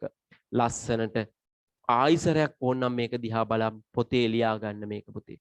ලස්සනට ඔළුවට යන්න ලියා ගන්න. බල්බ් එකේ එළියත් එක්කම ලියා ගන්න. මොකද්ද? ගිණුම් කරන ඒකකයේ පිළිබඳ උනන්දුවක් දක්වන පාර්ශවයන්ට තීරණ ගැනීම සඳහා අවශ්‍ය වන්නා වූ ආර්ථික තොරතුරු sannivedanaya කිරීම ගිණුම් කරන්නේ ප්‍රධාන අරමුණ වේ. ආන්න ගිණුම් කරන්නේ ප්‍රධාන අරමුණ හොඳින් මතක තියාගන්න. බොහෝමයක් අවුරුදු වල කෙටි ප්‍රශ්න පත්‍රයේ පළවෙනි ප්‍රශ්නේ හැටියට අහලා තියෙන ප්‍රශ්නයක්. මොකක්ද? ගිණුම් කරන ඒ අරමුණ ප්‍රධානම අරමුණ බලන්න. අපි මතක තියාගමු. ගිණුම් කරන ඒකකයක් පිළිබඳ උනන්දුවක් දක්වන පාර්ශවයන්ට තීරණ ගැනීම සඳහා අවශ්‍ය වූ ආර්ථික තොරතුරු sannivedanaya කිරීම මොකක් කියනවද? ප්‍රධානතම අරමුණ කියලා කියනවා. එහෙනම් පැහැදිලිද පුතේ? මොකක්ද ප්‍රධානතම අරමුණලු? එහෙමනම් පළවෙනි ප්‍රශ්නය ගිණුම් කරන්නේ කෙටියෙන් පැහැදිලි කරන්න. මොකක්ද? උනන්දුවක් දක්වන පාර්ශවයන්ට තීරණ ගැනීම සඳහා ගිණුම් කරන ඒකකයට අදාළ ආර්ථික තොරතුරු සැපයීමේ සමස්ත ක්‍රියාවලියට අපි කියනවා කෙටියෙන් ගිණුම් කරණය කියලා. ඊළඟට ගිණුම් කරන්නේ ප්‍රධාන අරමුණ අහනවා. මේක සෑම් බොහෝ වර්ෂවල කෙටි ප්‍රශ්න පත්‍රයේ පළවෙනි ප්‍රශ්නේ විදියට ඇහෙන ප්‍රශ්නේ. මොකක්ද ගිණුම් කරන්නේ ප්‍රධානතම අරමුණ? ගිණුම් කරන ඒකකයේ පිළිබඳ උනන්දුවක් දක්වන පාර්ශවයන්ට තීරණ ගැනීම සඳහා අවශ්‍ය වන්නා වූ ආර්ථික තොරතුරු sannivedanaya කිරීම. පුතේ ගිණුම් කරන ඒකකය කියලා අපි මෙතන හැඳින්වුවේ මොකක්ද? ව්‍යාපාරයටම තමයි. මතකනේ අස්තිත්වය කියලා අපි හැඳින්වුවා. ඊළඟට කෙටි ප්‍රශ්න බලන්න ඔබේ ප්‍රශ්න නිවැරදිද කියලා. ගිණුම් කරන්නේ මූලික අරමුණ වන්නේ. ගිණුම් කරන්නේ කෙටි ප්‍රශ්න වලට උත්තර ලියන විදිහ අපි බලමු. කෙටි ප්‍රශ්න අංක 6. කෙටි ප්‍රශ්න අංක 6. දැන් ගිණුම් කරන්නේ මූලික අරමුණ වන්නේ කියලා කිව්වහම ඔයගොල්ලෝ මොකද කරන්නේ? ඔය පහ කියවලා ඔය පහෙන් වඩා නිවැරදි එක තෝරන්න යන්නේ. ඊට ප්‍රථම ඔබ මේකේ අරමුණ දැනගෙන තියෙන්න ඕනේ. ඔළුවෙන් මතක් කරන්න ඕනේ. නැත්තම් කොලයක් කරන් ටුක් ගාලා ලියන්න ඕනේ අරමුණ. මොකක්ද? උනන්දුවක් දක්වන පාර්ශවයන්ට මොනා කරන්නද? තීරණ ගන්න. කවුරු ගැනද? ව්‍යාපාරය ගැන. මොනවද? මූල්‍ය තොරතුරු මොනා කරනවද? sannivedanaya කරනවා. ඔන්න ඔය ටික ටක් ගාලා කෙටි සටහනක් ගහ ගන්නවා. මොකක්ද? මොකක්ද? උනන්දුවක් දක්වන පාර්ශවයන්ට තීරණ ගන්න ව්‍යාපාරයේ මූල්‍ය තොරතුරු sannivedanaya කරනවා. ඔන්න ඔය තමයි උනන්දුවක් දක්වන පාර්ශවයන්ට තීරණ ගන්න ව්‍යාපාරයේ මූල්‍ය තොරතුරු sannivedanaya කරනවා. ඔන්න ඔය ටික අඩංගු වෙන්නේ මොකේද කියලා බලනවා. ඔයගොල්ලෝ ළමයි ඕක කියවලා ඕකෙන් අරමුණ හොයන්න යන්න එපා. අරමුණ ඔයා දන්නවා. අරමුණ පැහැදිලිවම ඔයා දන්නවා. ඔයා අරමුණ දන්නවා. ඔයාට තියෙන්නේ මොනව කරන්නද? ඔයාට තියෙන්නේ මොනව කරන්නද? අරමුණ ඔයාගේ අරමුණට ගැලපෙන එක හොයන්න. ශිෂ්‍යෝ විභාගිත කරන්නේ මොකක්ද දන්නවද? මෙතනින් ඔයා අරමුණ මේකෙන් තමයි අරමුණ ඉගෙන ගන්න යන්නේ. ප්‍රශ්නෙන් උත්තර ඉගෙන ගන්න ගියොත් පැය දෙක මදි. ඇකවුන්ට්ස් වල කියන කතාව තමයි පේපර් එක නම් ලේසි වෙලාව මදි. මොකද උදේ කිව්වයි. වෙලාව ළමයි. ඔයා අද පටන් ගන්න දවස් ඉඳලා දන්නවා පළවෙනි ප්‍රශ්න පත්‍රේ කෙටි ප්‍රශ්න 30ක් තියෙනවා. ඉරිගහන ප්‍රශ්න කෙටි උත්තර ලියන ප්‍රශ්න 20ක් තියෙනවා. ප්‍රශ්න 50ක් තියෙනවා. පැය දෙකක් තියෙනවා. එහෙනම් ඔයා උත්තරේ දැනගෙනයි උත්තරේ හොයන්නේ. එහෙම නැතුව ප්‍රශ්නේදී ඒක කියවලා ඒකෙන් උත්තරේ ඉගෙන ගන්න හදන්න එපා. අන්න ඒකෙන් උත්තරේ ඉගෙන ගන්න හැදුවාම තමයි වෙලාව මදි වෙන්නේ පුතේ. එහෙනම් ඔයා මොකද කරන්නේ? මේ ප්‍රශ්නේ පුතේ හදාගන්න කෙටි සටහන මොකක් ගැනද අහන්නේ? අරමුණ ගැන අහන්න. අරමුණ ගැන ටක් ගාලා අහනවා. කාටද? උනන්දුවක් දක්වන පාර්ශවයන්ට. මොනවද? තීරණ ගන්න. මොනවා ගන්නද? තීරණ ගන්න. මොනවද දෙන්නේ? මූල්‍ය තොරතුරු. මොනවද දෙන්නේ? මූල්‍ය තොරතුරු. කවුරු ගැනද? ව්‍යාපාරය ගැන. ව්‍යාපාරය. මොනවද ව්‍යාපාරය ගැන කරන්නේ? sannivedanaya කරනවා. මොනවා කරනවද? sannivedanaya කරනවා. ඔන්න ඔය ටික තියෙනවා. ඔන්න ඔය ටික අඩංගු උත්තරේ තෝරනවා මිසක් ඔතනින් ඉගෙන ගන්න යන්න එපා. තේරුණාද? ඔතනින් ඉගෙන ගන්න ගියොත් ඔයාට කවදාවත් ළමයි નિયમિત වෙලාවෙදි ලියන්න බෑ. දැන් දැක්කද කෙටි ප්‍රශ්නයකට උත්තර ලියන විදිය? ප්‍රශ්නේ කියවලා ඒ ප්‍රශ්නෙට පිළිතුර ඔබ හදා ගන්නවා. ඔබ ගෙදරින් පිළිතුර අරන් ගියා. ඒ අරන් ගිය පිළිතුරත් එක්ක මේකේ තියෙන පිළිතුරු ගැලපෙනවද? සියලුම ගනුදෙනු ගිණුම් පොත්වල සටහන් කිරීම නෑනේ. අපි හදපු තොරත් එකට ගැලපෙන්නේ නැහැ. මූල්‍ය ගනුදෙනු සටහන් කිරීම, වර්ග කිරීම හා සාරාංශ කිරීම අපි හදපු එකට ගැලපෙන්නේ නැහැ. තොරතුරු භාවිතා කරන පාර්ශවයන්ට තීරණ ගැනීම සඳහා තොරතුරු සැපීම. අන්න අපි හදපු එකට සමානයි. තුන්වෙනි එක උත්තරේ. එතනින් එහා අපි කියවනවද? අතිදක්ෂ නම් කියවන්න අවශ්‍ය නැහැ. හරියටම උත්තරේ දන්නවා නම් කියවන්න අවශ්‍ය නැහැ ළමයි. ඇයි හේතුව? එතනින් නවතිනවා. පේනවද කාලේ ඉතුරු වෙන හැටි ළමයි. අපි හදාගත්තු උත්තරේ අංක 3 තියෙනවා නම් ඒක තමයි උත්තරේ. එහෙනම් ප්‍රශ්න අංක 6 උත්තරේ නිවැරදි පිළිතුර අංක 3. අංක 3. ප්‍රශ්න අංක 7 ගිණුම් කරන්නේ ප්‍රධාන අරමුණ වන්නේ. අපි හදාගත්ත සටහනෙන්මයි උත්තර ලියන්න තියෙන්නේ. සියලුම වත්කම් සහ වගකීම් ලෙජර් ගිණුම් වල පවත්වා ගැනීම නෑ. ඒක නෙමෙයිනේ අපි හදපු එක. ගිණුම් කරන තොරතුරු භාවිතා කරන්නන්ට මූල්‍ය තොරතුරු සැපීම. හරිනේ. ගිණුම් කරන තොරතුරු භාවිතා කරන්න කියන්නේ උනන්දුවක් දක්වන පාර්ශවයට. අන්න මූල්‍ය තොරතුරු සැපීම. උත්තරේ අංක 2. අංක 7 උත්තරේ අංක 2. දැන් බලන්නකෝ. උත්තරේ අංක 2. කොච්චර කාලේ ඉතුරු වෙනවද කියලා ළමයි නිවැරදිවම පාඩම් කරපු දරුවන්ට බලමු අපි අංක 8. 8 අහන්නේ මොකක්ද? ගිණුම් කරන්නේ මූලික අරමුණ වන්නේ. අන්න අර හදපු chart එකකින් උත්තරේ දාන්නේ. මොකක්ද? උනන්දුවක් දක්වන පාර්ශවෙන් තීරණ ගන්න මූල්‍ය තොරතුරු ව්‍යාපාරය ගැන sannivedanaya කරනවා. ඔය ටික තියෙනවා නම් ඔක අන්තර්ගත නම් අන්න ඒක තමයි උත්තරේ වෙන්නේ. බලන්න මොකක්ද කියලා. ආයතනයේ සියලුම ගනුදෙනු ගිණුම් පොත්වල සටහන් කිරීම නැහැනේ. ආයතනයේ ගනුදෙනු සටහන් කිරීම, වර්ග කිරීම හා සාරාංශ කිරීම නැහැ. ආයතනයේ මූල්‍ය ප්‍රකාශන ඉදිරිපත් කර ඇති තොරතුරු විශ්ලේෂණය කිරීම නැහැ. තුනේ හම්බුනේ නැහැ. ආයතනයේ ගනුදෙනු වල සවිස්තරාත්මක විශ්ලේෂණයක් එහි කළමනාකරුවන්ට සැපීම නැහැ. ආයතනයේ පිළිබඳ තොරතුරු භාවිතා කරන පාර්ශවයන්ට තීරණ ගැනීම සඳහා සැපීම. උත්තරය අංක 5. ඒකේ පහම කියවන්න උනා පිළිතුරු සපයන්නට. ඇයි? පස්වෙනි එක හැටියට තමයි උත්තරේ තිබුණේ. අංක 9. බලන්න අංක 9 ගිණුම්කරණයේ ප්‍රධාන අරමුණ වන්නේ. අර අපි හදාගත්ත චිත්‍රය ඇතුලේ තමයි මේක බලන්නේ. මොකද්ද? සියලුම වත්කම් වාකීම් සඳහා ලෙජර් ගිණුම් පවත්වා ගැනීම, නෑනේ.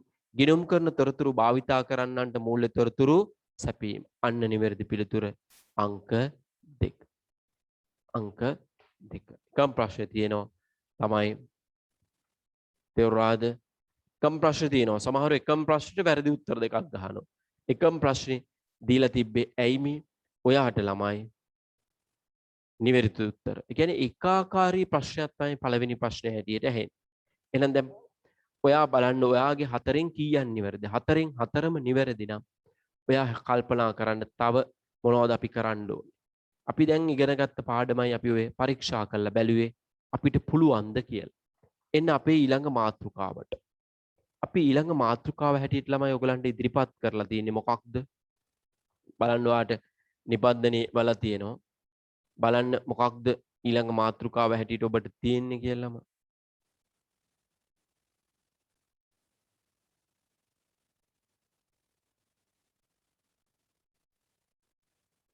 ඊළඟ මාතෘකාව හැටියට තියෙන්නේ මොකද්ද? ගිණුම්කරණයේ ප්‍රභේද. කියවන්න බලන්න ගිණුම්කරණයේ ප්‍රභේද ළම. ගිණුම්කරණයේ ප්‍රභේද ටික කියවන්න. හොඳට.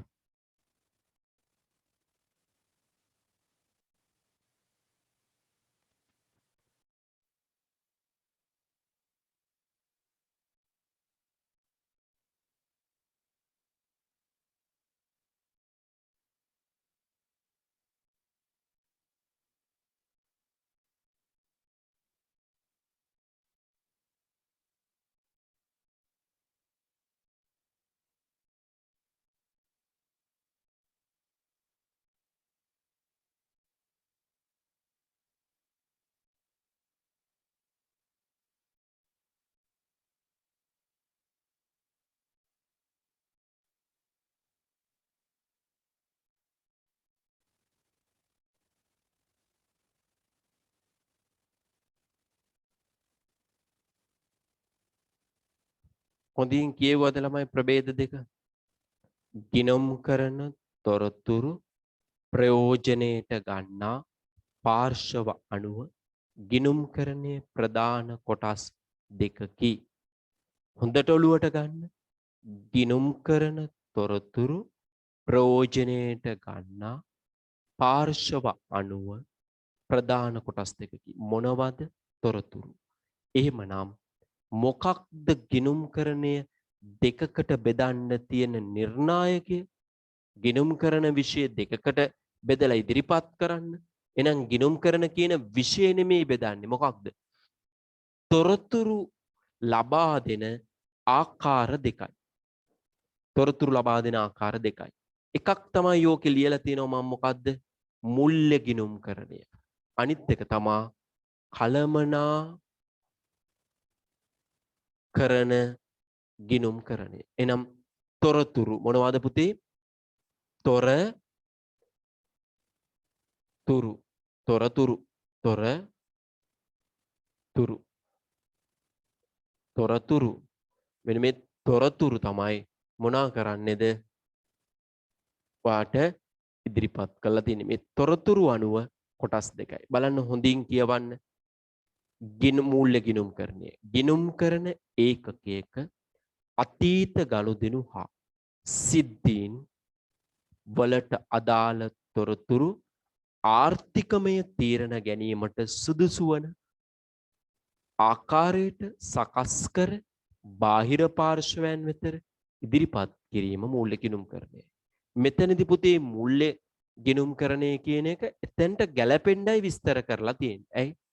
ගිණුම්කරණයේ තොරතුරු ලබා දෙන ආකාරය අනුව කොටස් දෙකකට බෙදෙනවා. අන්නේ කොටස් දෙක තමයි ඔය අපි අඳුනගන්නේ. ඊළඟ එක කියවන්න බලන්න. කලමනාකරන ගිණුම්කරණය.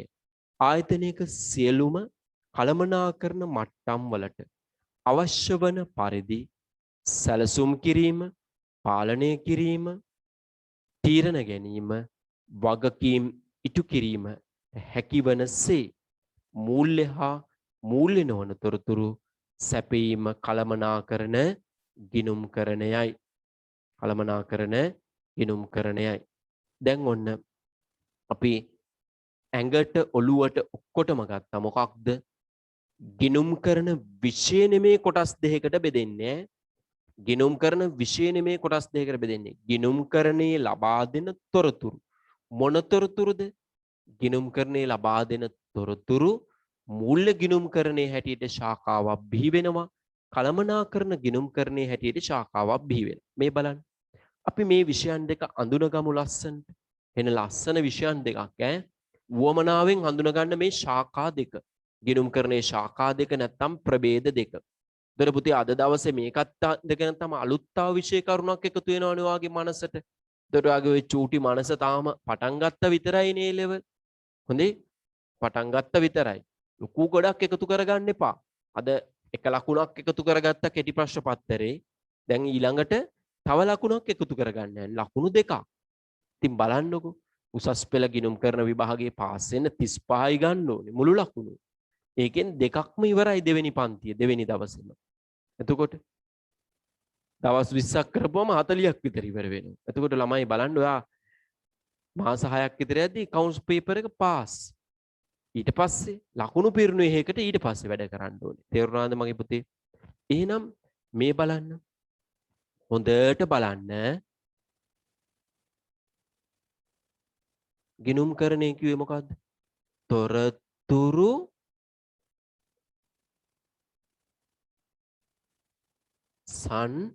සංනිවේදනය. නිදිමතද? නිදිමත ගන්න එපා. එන ආදරෙන් අපි ඉගෙන ගමු. ආසාවෙන්. තොරතුරු සංනිවේදනය. වෙන වැඩ කරනවද? වෙන වැඩ කරන්නේ අපේ අර පළවෙනි දවසේ කිව්වේ නොසැලෙන මොකක් තියෙනවද අපිට? ඉලක්කයක්. අසීමිත කැපකිරීමක්. ඒ තුල තොරතුරු සංනිවේදනය කරනවා. පුතේ තොරතුරු සංනිවේදනය කරනවා මේ මම මෙහෙම කියනවා නිදාගත්තොත් මම ඔබට දෙනවා දෙකක්. නැගිටිපි. හරි සැරට සර් කිව්වා. මොකක්ද කිව්වේ? මොකක්ද මං ඒ කළේ? කිව්වා. මං සංනිවේදනය කළා. සංනිවේදනය කරන්න මම මොකක් පාවිච්චි කළාද? භාෂාවක්. මොකක්ද පාවිච්චි කරේ? භාෂාවක්. භාෂණයක්. ඇහැක් විදියට කනක් අඳින්න කිව්වලු. මොකක්ද? ඇහැක් විදියට කනක් අඳින්න කිව්වලු. පුළුවන් ද පුතේ ඔයාට ඇහැක් විදියට කනක් අඳින්න? ඔයාට කවුරු හරි සර් කෙනෙක් ඇවිල්ලා කියනවා ඇහැක් විදියට කනක් අඳින්න. නේ? මොකක්ද? භාෂාවක් සංනිවේදනය කළා. ඇහැක් විදියට කනක් අඳින්න කිව්වලු.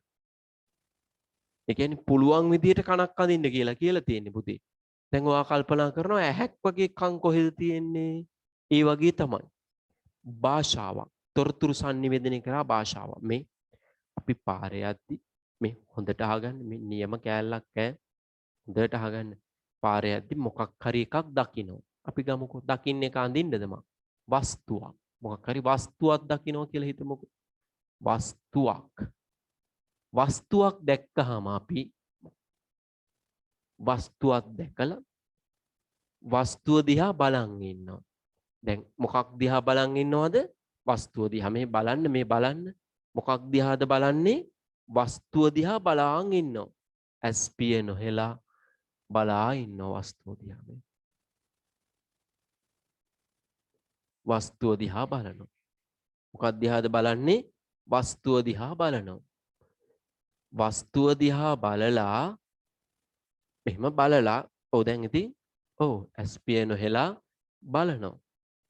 ඇස් පිය නොහෙලා එහෙම බලනවා. ඉතින් බලලා දැන් හොඳට බලාගන්න මේ නියම තැන කියන්න යන්නේ එන ආසාවෙන් අහගන්න මේ බලලා මෙහෙම බලන් ඉද්දි මේ බලන්න මේ බලන් ඉද්දි මේ ඔයාගේ මම මේක අඳින්නද බලන් ඉද්දි මෙන්න ඔයාගේ මේක අඳිනවා මම දැන් ළමයි කියන්න බලන්න ඔයාගේ මොකක්ද මම මේ අඳින්නේ කියලා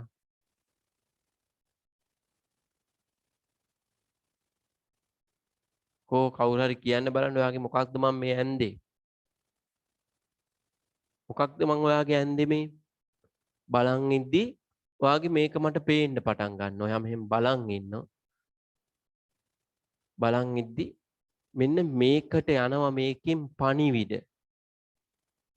මේකෙන් මේකට යනවා ස්නායු හරහා පණිවිඩ මොනවා වෙනවද sannivedanaya වෙනවා. මේ බලන්න. sannivedanaya වෙනවා. මේ ඇහෙන් මොකක් දිහා බලන් ඉන්නවද ඇහෙන්? වස්තුවක්. ඔගොල්ලෝ කැමති වස්තුවක් ඉස්සරහෙන් ඇඳ ගන්න පුතේ. වස්තුව. මං කැමති වස්තුව මං ලිව්වා. ඔයා ඕන වස්තුවක් ඇඳ ගන්න. දැන් වස්තුව දිහා බලන් ඉන්නවා. ඇහෙන්. ඇහෙන් මොළේට පණිවිඩ යනවා. දැන් මොළේ ළමයි යකාගේ කම්මල වගේ.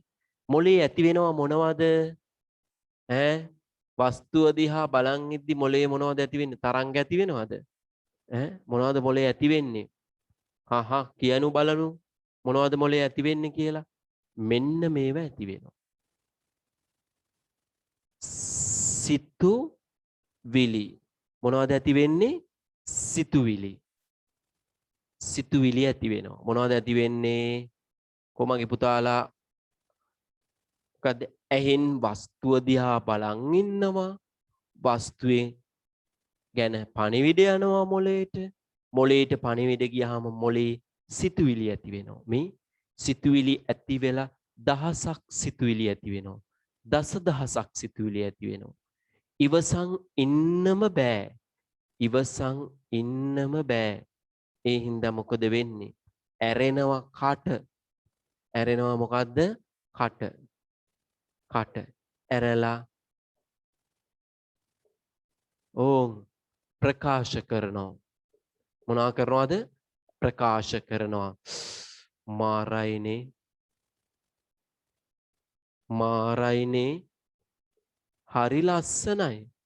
හරි ලස්සනයි. ස්තනක් ස්තනක් ස්තනක්. මොකද්ද කරේ? මේ මගේ පුතාලා පුදවලා මොනවද කරේ? වස්තුව දිහා බලන් හිටියා. ඇහෙන් වස්තුවෙන් මොළේට පණිවිඩ ගියා. පණිවිඩ ගියාම සිතුවිලි ඇති වුණා. දහසක් සිතුවිලි ඇති වුණා. මතකනේ මිල්ටන් කියන මොකක්ද? මට දුක හිතෙන්නේ නුඹ ගැන තමා. ඇයි? සිතුවිලි ගත හැක නමා. සිතුවිලි මොනවා කරන්න පුළුවන්? නමලා ගන්න පුළුවන්. එයාට දුක හිතෙනවලු ඔබ ගැන. ඇයි? එයාගේ සිතුවිලි ගත හැක නමා. මේ සිතුවිලි ඇවිල්ලා ඉවසගෙන ඉන්නම බෑ. දැන් ඔයා ළමයි පාරේ ගහ ගන්නවා. ළමයි ගහනවා. එකෙක් අනිත් එකාට ගානවා. මේ වාගේ වස්තුව තමයි ගුටි කෙලිය. මේන් ඇහැට පේනවා මොලේට යනවා සිතුවිලි. ඔයා ඉවසගෙන ඉන්නවා බලාගෙන ඉන්නවා. ඉවසන් ඉන්න බැරි සැර කට ඇරෙනවා. ගහපියෝ කට වැටෙන්න. සිතුවිලි ඉවස ගන්න බැරි තැන ප්‍රකාශ කරනවා. අන්න මාරයි. අපි ළමයි පාරේ එනකොට ලස්සන මලක් තියෙනවා වැටක. වද මලක්. ලස්සන මලක් වද මලක්. ඔය ඕනම මලක් වද මලක් තමයි. තේරුණාද? ලස්සන මලක් තියෙනවා. අපි ඇහෙන් මල දිහා බලනවා. එක පෙත්තක් දම් පාටයි. අනිත් පෙත්ත කොළ පාටයි. අනිත් එක සුදු පාටයි. මාර මල. තේරුණානේ? මල දිහා බලන් ඉන්නවා වස්තුව දිහා. මෙන්න ඇහෙන් වස්තුවේ ලක්ෂණ ටික ඔළුවට යනවා. සිතුවිලි ඇති වෙනවා. මේන් ප්‍රකාශයක් කරනවා. මාරයිනේ ලස්සනයි. කඩන්න හිතෙනවා මල මට. අනුන්ගේ වත්තක තියෙන යනවා යන්නම කියලා යනවා. ප්‍රකාශයක් කරනවා. ළඟ ඉන්න කට කියනවා මාරයිනේ ලස්සන මලක්නේ. බලන්නකො මේ ප්‍රකාශය කරන්න ඉස්සෙල්ලා මොනවා පහළ වුණාද? සිතිවිලි පහළ වුණා. සිතිවිලි වල ප්‍රතිඵලයක් ලෙස අපි ප්‍රකාශනයක් නිකුත් කළා. ඔයා ඕනම ප්‍රකාශනයක් නිකුත් කරද්දී දහසකුත් සිතිවිලි සිතට නැගෙනවා. ඒ සිතිවිලි පදනම් කරගෙන ඔබ ප්‍රකාශයක් නිකුත් කරනවා. මේ බලන්න ඔබට තප්පරෙන් පංගුවෙන් පංගුවක් ඇති පුතේ මේ ප්‍රකාශය නිකුත් කරන්න. ඔබ කොයිතරම් දක්ෂ දරුවෙක්ද කියලා ඔබ හිතන්න. එහෙනම් මෙන්න මේ සිතිවිලි වල තමා මෙන්න මේ සිතිවිලි දන්නේ කවුරු විතරද? මේ සිතිවිලි දන්නේ කවුරු විතරද? ඔයාගේ අභ්‍යන්තර හිත විතරමයි. අභ්‍යන්තර හිත විතරමයි. කවුද? අභ්‍යන්තරයේ විතරමයි. මේ ප්‍රකාශය දන්නේ කවුද? මේ ප්‍රකාශය එතන හිටිය බාහිර කට්ටිය දන්නවා. බාහිර අයවා කිව්වනේ කට ඇරලා. මේක දන්නේ ඔයා විතරමයි. ප්‍රකාශනය දන්නේ ඔයා විතරමයි. ඔහු සිතුවිලි දන්නේ ඔයා විතරමයි. ප්‍රකාශයේ බාහිර අය දන්නවා. ආන්න ඒ විදිහට ප්‍රකාශයක් භාෂාවකින් නිකුත් කළොත් අපි ඒකට කියනවා මුල්‍ය ගිනුම් කරණේ. ආන්න ගිනුම් කරන අඳුනා ගන්නවා. මෙච්චර මෙලෙ මේ ගිනුම් කරණේ හැඳින්වුවේ මුල්‍ය ගිනුම් කරණේ. පුතේ මේ ඇතිවෙන සිතුවිලි තමයි කලමනාකරන ගිනුම් කරණේ. කලමනාකරන ගිනුම් කරණය. එහෙනම් දැන් පේනවද? ප්‍රකාශනයක් නිකුත් කරනවා කියන්නේ මුල්‍ය ගිනුම් කරණය. මෙන්න මේ සිතුවිලි තමයි මොනවා කියන්නේද? කලමනාකරන ගිනුම් කරණය කියලා කියන්නේ. දැන් ඔබට පැහැදිලිද? මුල්‍ය ගිනුම් කරණයයි කලමනාකරන ගිනුම් කරණයයි හොඳට පැහැදිලි වුණාද බලන්න? වස්තුවක් දැක්කා. වස්තුව ගැන පණිවිඩ ආවා. සිතුවිලි පහළ වුණා. සිතුවිලි මත පදනම්ව ප්‍රකාශන නිකුත් කළා. ප්‍රකාශනය මොකක්ද? කිව්වොත් කිව්වා සිතුවිලි ගත හැක නමා මට දුක හිතෙන්නේ ඔබ ගැන තමා. ඇයි ඔබ මේක ප්‍රකාශ කරලා ඉවරයි. එහෙනම් දැන් ඔබට කරන්න දෙයක් නැහැ. මගේ හිතේ විතරයි තිබ්බේ. එහෙනම් සිතුවිලි ගත හැක නමා මට දුක හිතෙන්නේ නුඹ ගැන තමා. අන්න ප්‍රකාශන නිකුත් කරලා ඉවරයි. සිතුවිලි වෙනස් කරන්නට පුළුවන්. වාගෙන් අම්මා අහන මොනවද කල්පනා කරන්නේ? පොල් ගහේ පොල් ගෙඩියක් තියෙනවා. අම්මා අහන ඉතින් නැත්නම් කො දෙල් ගෙඩියක් තියෙනවා යෝකේ. ඈ වෙන දෙයක් කල්පනා කරේ. තේරුණාද? වෙන දෙයක් කල්පනා කරේ. හැබැයි අම්මා දන්නෙත් නැහැ. අම්මා දන්නෙත් නැහැ.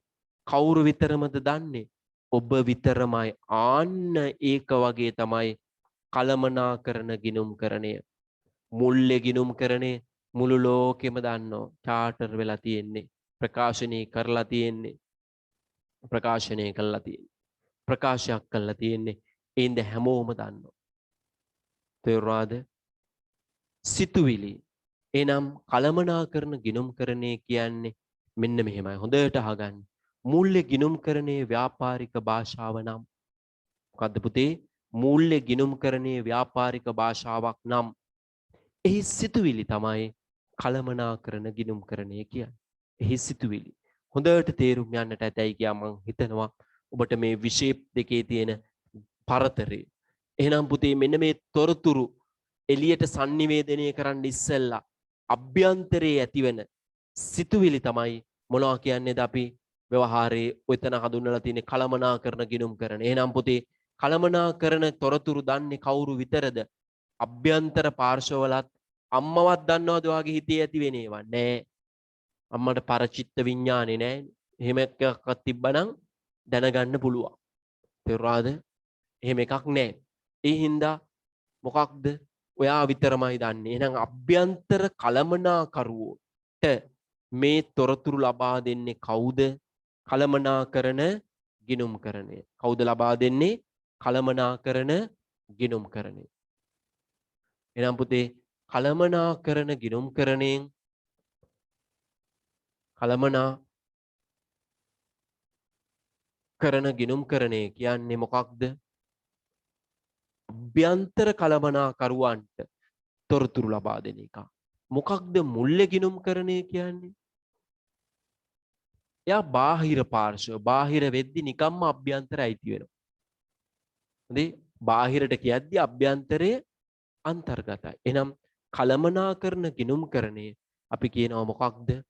බාහිර පාර්ශවයන්ට නෙමෙයි අභ්‍යන්තර කලමනාකරුවන්ට තොරතුරු ලබා දෙනවා. හරියට මොනවා වගේද?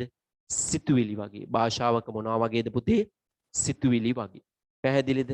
භාෂාවක සිතුවිලි වගේ මොනවද? කලමනාකරන ගිනුම් කරණය. ඒ භාෂාවේ ප්‍රකාශන තමයි මොනවද? මුල්‍ය ගිනුම් කරණය. හොඳට මතක තියාගන්න. හොඳට මතක තියාගන්න පුතේ. හොඳේ. දැන් ඕකේ වෙනස්කම් විභාගය අහනවා. විභාගය වුවාම ලියනවද? මුල්‍ය ගිනුම් කරණය ප්‍රකාශනයකි.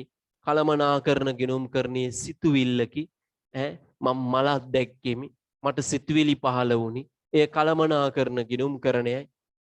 නෑ නෑ ඒවා මම කිව්වේ ඔයාට මොකක්ද? මේ විෂය දෙක අතර තියෙන පරතරය හඳුනා ගන්න. එහෙනම් ළමයි අපි ඒ වුණාට මූල්‍ය ගිණුම් කරණයට කියනවා මොකක් කියලාද?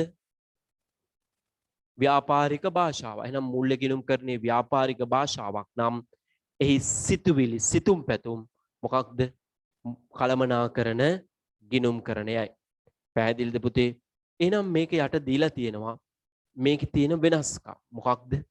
මේකේ තියෙන වෙනස්කම් වාට ඉදිරිපත් කරලා තියෙනවා. මොනවා ඉදිරිපත් කරලා තියෙනවද?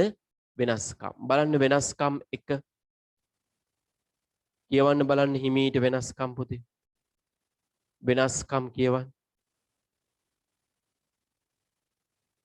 වෙනස්කම් කියවන්න හැමෝම. හොඳින් කියවන්න පුතේ වෙනස්කම්. හොඳට ඔළුවට යන්න කියවන්න. මේ වෙලේ මේ වෙනස්කම් හතර හොඳට මතක තියාගන්නකෝ. හොඳට කියවන්න. කියවන්න කිව්වම නිදා ගන්න එපා. කියවන්න කිව්වනේ. ඒ පන්තියේදී එහෙම කියවන්න කිව්වහම භෞතික පන්ති වල එහා පැත්තේ ඉන්න එකත් එක්කනේ කියවන්නේ ළමයි. දැන් ගෙදර අම්මා එක්ක කියවන්නද? නෑනේ. එහෙනම් දැන් කියවන්න ටියුට් එකේ ළමයි වෙනස්කම් හතර. අපි නම් කරලා කියන්නම් අහවලා මේක කියන්න කියලා. එතකොට කියන්න ලෑස්ති වෙන්න පුතේ. ඔය හැමෝම කියවන්න. දැන් මම කියවන්න පටන් ගන්න යන්නේ. ඔයත් කියවන්න. මට ඉදිරියෙන් ඔයා ඉන්නවා ඇත්තේ. 1. ඓතිහාසික තොරතුරු පමණක් යොදා ගැනීම. කළමනාකරන ගිණුම්කරණය ඓතිහාසික හා පුරෝකථන තොරතුරු යොදා ගැනීම. 2. බාහිර හා අභ්‍යන්තර පාර්ශ්වයන්ට තොරතුරු සපයයි. කළමනාකරන ගිණුම්කරණයේදී අභ්‍යන්තර පාර්ශ්වයන්ට පමණක් තොරතුරු ඉදිරිපත් කරයි. වරහන් ඇතුලේ දාගන්න සටහනක් දාලා තියාගන්න මොකක්ද? අභ්‍යන්තර කළමනාකරුවන්ට කියලා. 3. ගිණුම් කරන කාලච්ඡේදය සඳහා ගිණුම් කරන කාලච්ඡේදයක් සඳහා තොරතුරු ඉදිරිපත් කරයි. යම් කාලච්ඡේදයක් සඳහා. ඒ කියන්නේ මොකක්ද? මෙන්න මෙහෙම කාලච්ඡේදයක් දවසකින් පටන් අරන් දවසකින් අවසන් වන කාලච්ඡේදයක් සඳහා යම් දිනකින් පටන් අරන් යම් දිනකින් අවසන් වන කාලච්ඡේදයකට තොරතුරු ඉදිරිපත් කරනවා. කළමනාකරණයට අවශ්‍ය වන අවස්ථාවක තොරතුරු ඉදිරිපත් කරා. එයා එක දවසක තොරතුරු ඕන ඉදිරිපත් කරනවා. එයාට ඕනම් මාසෙක තොරතුරු ඉදිරිපත් කරනවා. එයාට ඕනම් එක භාණ්ඩයක තොරතුරු ඉදිරිපත් කරනවා. අන්න ඒ වගේ එයාට හිතෙන ඕනම තැනක තොරතුරු ඉදිරිපත් කරනවා එයා. 4. ගිණුම් කරන සංකල්ප, නීති රීති, සාම්ප්‍රදායම් ගිණුම් කරන ප්‍රමිතියේ යොදා ගැනීම. ගිණුම් කරන ප්‍රමිතියක මෙන්න මේවා යොදා ගන්න. තේරුණාද? හරි. ඊළඟ පිටුවේ තියෙනවා මූල්‍ය ගිණුම්කරණය හා කළමනාකරන ගිණුම්කරණය කියන්නේ ආයිසරයක් ලියන්න. දැන් මං සටහන දීලා තියෙනවානේ පුතේ දම් පාටටයි කොළ පාටටයි. ඒක ආයිසරයක් සටහන් පොතේ ලියන්න. ඔයාලගේ ඩිජිටල් ටියුට් එක ගන්න තියෙන ඒකේ ලියන්න බෑනේ. සටහන් පොතේ ලියන්න. දැන් මේ දැන් ලියනවද? පන්ති ඉවර කරලා ලියමු නේද? නෑ නෑ මොන පිස්සුද මේ දැන්. මේ දැන් ලියන ළමයින්ට ඒකක් එනවම තමයි. දැන් ලියන්න. කොලියන්න. කෙව්වා ලිව්වා. වගේ විවෘත කරගත්ත ළමයි මන් දාලා තියෙන ටියුට් එක ලිව්වා. කම්මැලි කමට ඉන්න එපා. කම්මැලි කමට නම් ඉන්න එපා. සාප වෙයි. සාප වෙයි. තේරුණානේ? ඉතින් මේ උදේ ඉඳලා උගන්වනවා. අද උදේ 8ට පන්ති පටන් ගත්ත තාම උගන්වනවා. හොඳේ. එක දිගට මේ දවසම උගන්වනවා. මෙතරම් මහන්සිලා උගන්වන්නේ ඔබට. තේරුණාද? ඇයි ඒ? ඔබේ ජීවිතයේ ජයග්‍රහණය වෙනුවෙන් හින්දා කියන දේ කරන්න මගේ පුතේ. අනිවාර්යෙන් ආදරේ ඉන්න කියන්නේ කො අපේ ආදරෙන් වැඩ කරමු ලියන්න. මූල්‍ය ගිණුම්කරණය කියන එක සටහන බලන් ලියන්න. මතක නැත්තම් සටහන බලන් ලියන්න. කියෝ ලියන්න. පිස්සෙක් වගේ කියෝ ලියන්න. පිස්සු කියවන්නේ මට ගැහුවා මට ඌ ගැහුවා ඌ මට ගැහුවා මට ඌ ගැහුවා මට ඌ ගැහුවා අන්තිමට මං ගුටි කෑවා වගේ. ආන් ඒ වගේ කියෝ ලියන්න. පිස්සෙක් වගේ කියෝ ලියන්න. තේරුණානේ? පිස්සෙක් වගේ දුවන්න එහෙම එපා.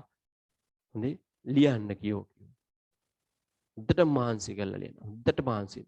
හොඳට මහන්සි කරලා ලියන්න. ටට්ටක් ගාලා ලියන්න. හොඳට මහන්සි කරලා ලියන්න ළමයි. කො සර් කොතනින්ද ලියන්න ඕනේ? ඊළඟ පිටුවේ තියෙනවානේ මූල්‍ය ගිණුම්කරණය සහ කළමනාකරන ගිණුම්කරණය කියලා මාතෘකා දෙකක් දීලා ළමයි පිටු අංක පිටුවේ. ආන්නේ පිටුව යටින් අපි දීලා තියෙන නිර්වචනයම ආයිසරයක් ලියන්න ළමයි. දීලා තියෙන එකම ආයිසරයක් ලියන්න.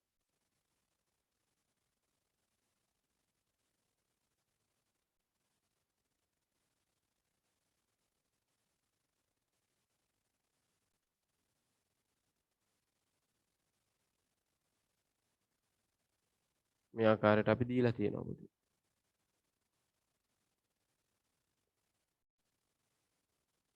ලියන්නකෝ ආයෙසරයක්.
හරි පුතේ. දැන් ඔයා මොනවා කළා ඉවරද? මූල්‍ය ගිණුම්කරණේ පැහැදිලි කිරීම, කළමනාකරන ගිණුම්කරණේ පැහැදිලි කිරීම ලියලා අවසන්. ඔය දෙක ලියලා අවසන්. දැන් මම මේ කියන වැඩේ කරන්න අලුතින් කොලයක් ගන්න. ලස්සන කොලයක් අරගෙන තිරස් අතට තියාගන්න. සිරස් අතරනේ පොත තියෙන්නේ. පොත තියෙන අතට ප්‍රතිවිරුද්ධ පැත්තට ගන්න කොලයක්. මගේ පුතාලා ගන්න කොලයක් කොගත්තද අරගෙන මැදින් ලස්සන බෝලයක් අඳින්න.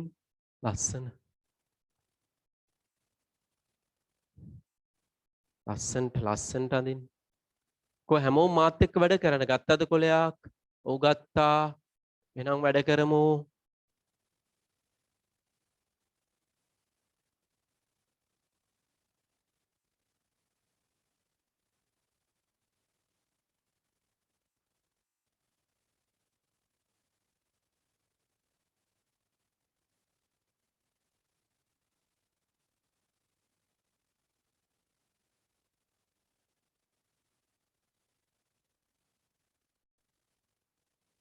බලන්න.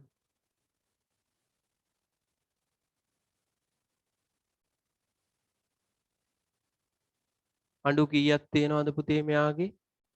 අඬු 6යි. ඔහොම ලස්සනට ඇඳමි. අඳින්න හැමෝම මගේ පුතාලා අඬු 6යි. අඬු 6යි. මෙන්න මේ මැදින් ලියන්න මේකේ ලස්සන පෑනකින් ලියන්න වෙනස්කම්. බලමු අපි ලස්සනටම ලියන දරුවා කවුද කියලා. වෙනස්කම්. පුතේ අපි කලම මූල්‍ය ගිණුම්කරණයට ඉංග්‍රීසියෙන් කියනවා ෆයිනෑන්ෂියල් ඇකවුන්ටින්. අපි ව්‍යවහාරයේ මේක කෙටියෙන් හඳුන්වන්නේ FA. මොනවා කියලාද කියන්නේ? FA financial accounting. මූල්‍ය ගිණුම්කරණය. කළමනාකරන ගිණුම්කරණයට ඉංග්‍රීසියෙන් කියනවා මැනේජ්මන්ට් ඇකවුන්ටින්. එහෙනම් ව්‍යවහාරයේ අපි හඳුන්වන්නේ MA. FA MA පාට දෙකකින් ලියා ගන්න. FA MA පාට දෙකකින්. MA එක පාටකින් FA තව පාටකින්. ලස්සනයි. දැන් මේක තොරණ වගේ. වෙසක් එකට එල්ලන්න පොසොන් එකට එල්ලන්න පුළුවන්. වෙසක් ඉවරයිනේ. පොසොන් එකට එල්ලන්නත් පුළුවන් ළමයි. ලස්සනට අදින්නේ එන උවමනාවේ. වෙනස්කම් FAMA FAMA මෙන්න මේ අඬු 6 මෙන්න මේ අඬු 6 ඔය මන් නිබන්ධනයේ දීලා තියෙන වාක්‍ය 6 ලියා ගන්න. මෙන්න මෙතනින් පටන් අරන් ලියමු. අර මුණ වෙන පාටකින් ලියන්නේ නැහැ. මේ වටේ මේවා වෙන පාටකින් ලියන්නේ. ඒක ලස්සන පාටක් එනවා. ඔක්කොම එක පාටකින් ලියන්නේ වටේ ලියනවා. මැද පාටින් නැතුව වෙන පාටකින් ලියනවා. අර මුණ. දැන් තියෙන්නේ එක පෑනයි නා. සර් පාටින් ලියන්නේ කොහොම අපි ලිව්වේ නෑ. ඇයි? තිබ්බ එක පෑනයි. එහෙම කරන්න එපා. තියෙන එකෙන් හරි ලියා ගන්න. අර මුණ. දෙවෙනි එක මොකද්ද? තොරතුරු භාවිතා කරන පාර්ශව. තොරතුරු බලන්න ඇදේට ලියන්නේ මං ඈ තොරතුරු භාවිතා කරන පාර්ශව තොරතුරු භාවිතා කරන පාර්ශව යන පිළියෙල කරනු ලබන වාර්තා පිළියෙල කරනු ලබන වාර්තා තුන්වෙනි එක හතරවෙනි එක තොරතුරු වල ස්වභාවය තොරතුරු වල ස්වභාවය අස්සන්ට ලියන්න ළමයි වටේ තොරතුරු වල ස්වභාවය ඊළඟ එක වාර්තා කරන කාල සීමාව වාර්තා කරන කාල සීමාව කාල සීමාව වාර්තා කරන කාල සීමාව අනිත් එක ගිණුම් කරන ප්‍රමිත සහ අනපනත්වල අනුකූලතාවය ගිණුම් කරන ප්‍රමිත හා අනපනත්වල අනුකූලතාවය අනුකූලතාවය ඔන්න ඔය විදිහට අපි ලස්සනට වටේට ලිව්වා ලස්සනට ලියන්න පුතේ ලස්සනට ලියන්න හැමෝම ওই විදිහට බලන්න ඔයත් ලස්සනට වටේ ඒවා එක පාටකින් ලියන්න හරි ලස්සනට අඳින්න ළමයි කොලේ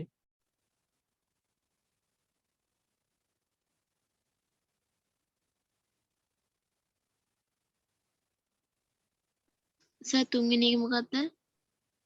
තුන්වෙනි එක නැද්ද නිබන්ධනේ නැද්ද නිබන්ධනේ නැද්ද තුන්වෙනි එක තමයි පිළියෙල කරනු ලබන වාර්තා නිබන්ධනේ දාලා තිනවා මම අරමුණ ඊළඟට පුතේ මෙන්න මේ FA ලියපු පෑන ගන්න. මොකද්ද FA ලියපු පෑන අරගෙන දාන්න මෙතනින් අණ්ඩා. මේ හැම එකකටම FA පෑනෙන් අණ්ඩක් දාන්න. මේ FA පෑන.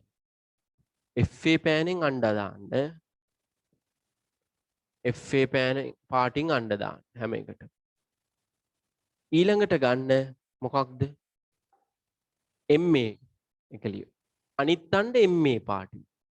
එකක් FA පාටින් අනිත් අණ්ඩ MA පාටින්.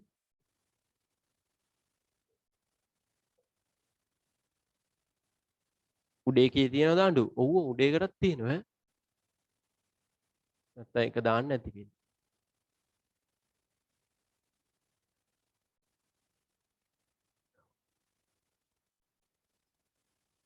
පැහැදිලිද? ආයිසරයක් අපි බලමු. වෙනස්කම්. FA ගෙයි MA ගෙයි. FA කියන්නේ ෆයිනෑන්ෂල් ඇකවුන්ටින් මූල්‍ය ගිණුම් කරන. MA කියන්නේ මැනේජ්මන්ට් ඇකවුන්ටින් කළමනාකරන ගිණුම් කරන.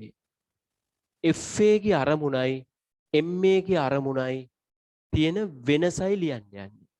MA ගේ අරමුණ මොකක්ද? FA ගේ අරමුණ මොකක්ද? මේ දෙක එකිනෙකට වෙනස්. වෙනස්කම්නේ ලියන්නේ. මෙතන සමානකම් කියලා නෙමෙයි ලිව්වේ එහෙනම්. මේ දෙන්නගේ FA ගේ අරමුණේ තියෙන වෙනස්කමයි MA ගේ අරමුණේ තියෙන වෙනස්කමයි.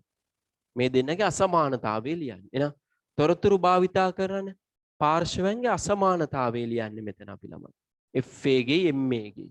මෙතන පිළියෙල කර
නෝ නේද?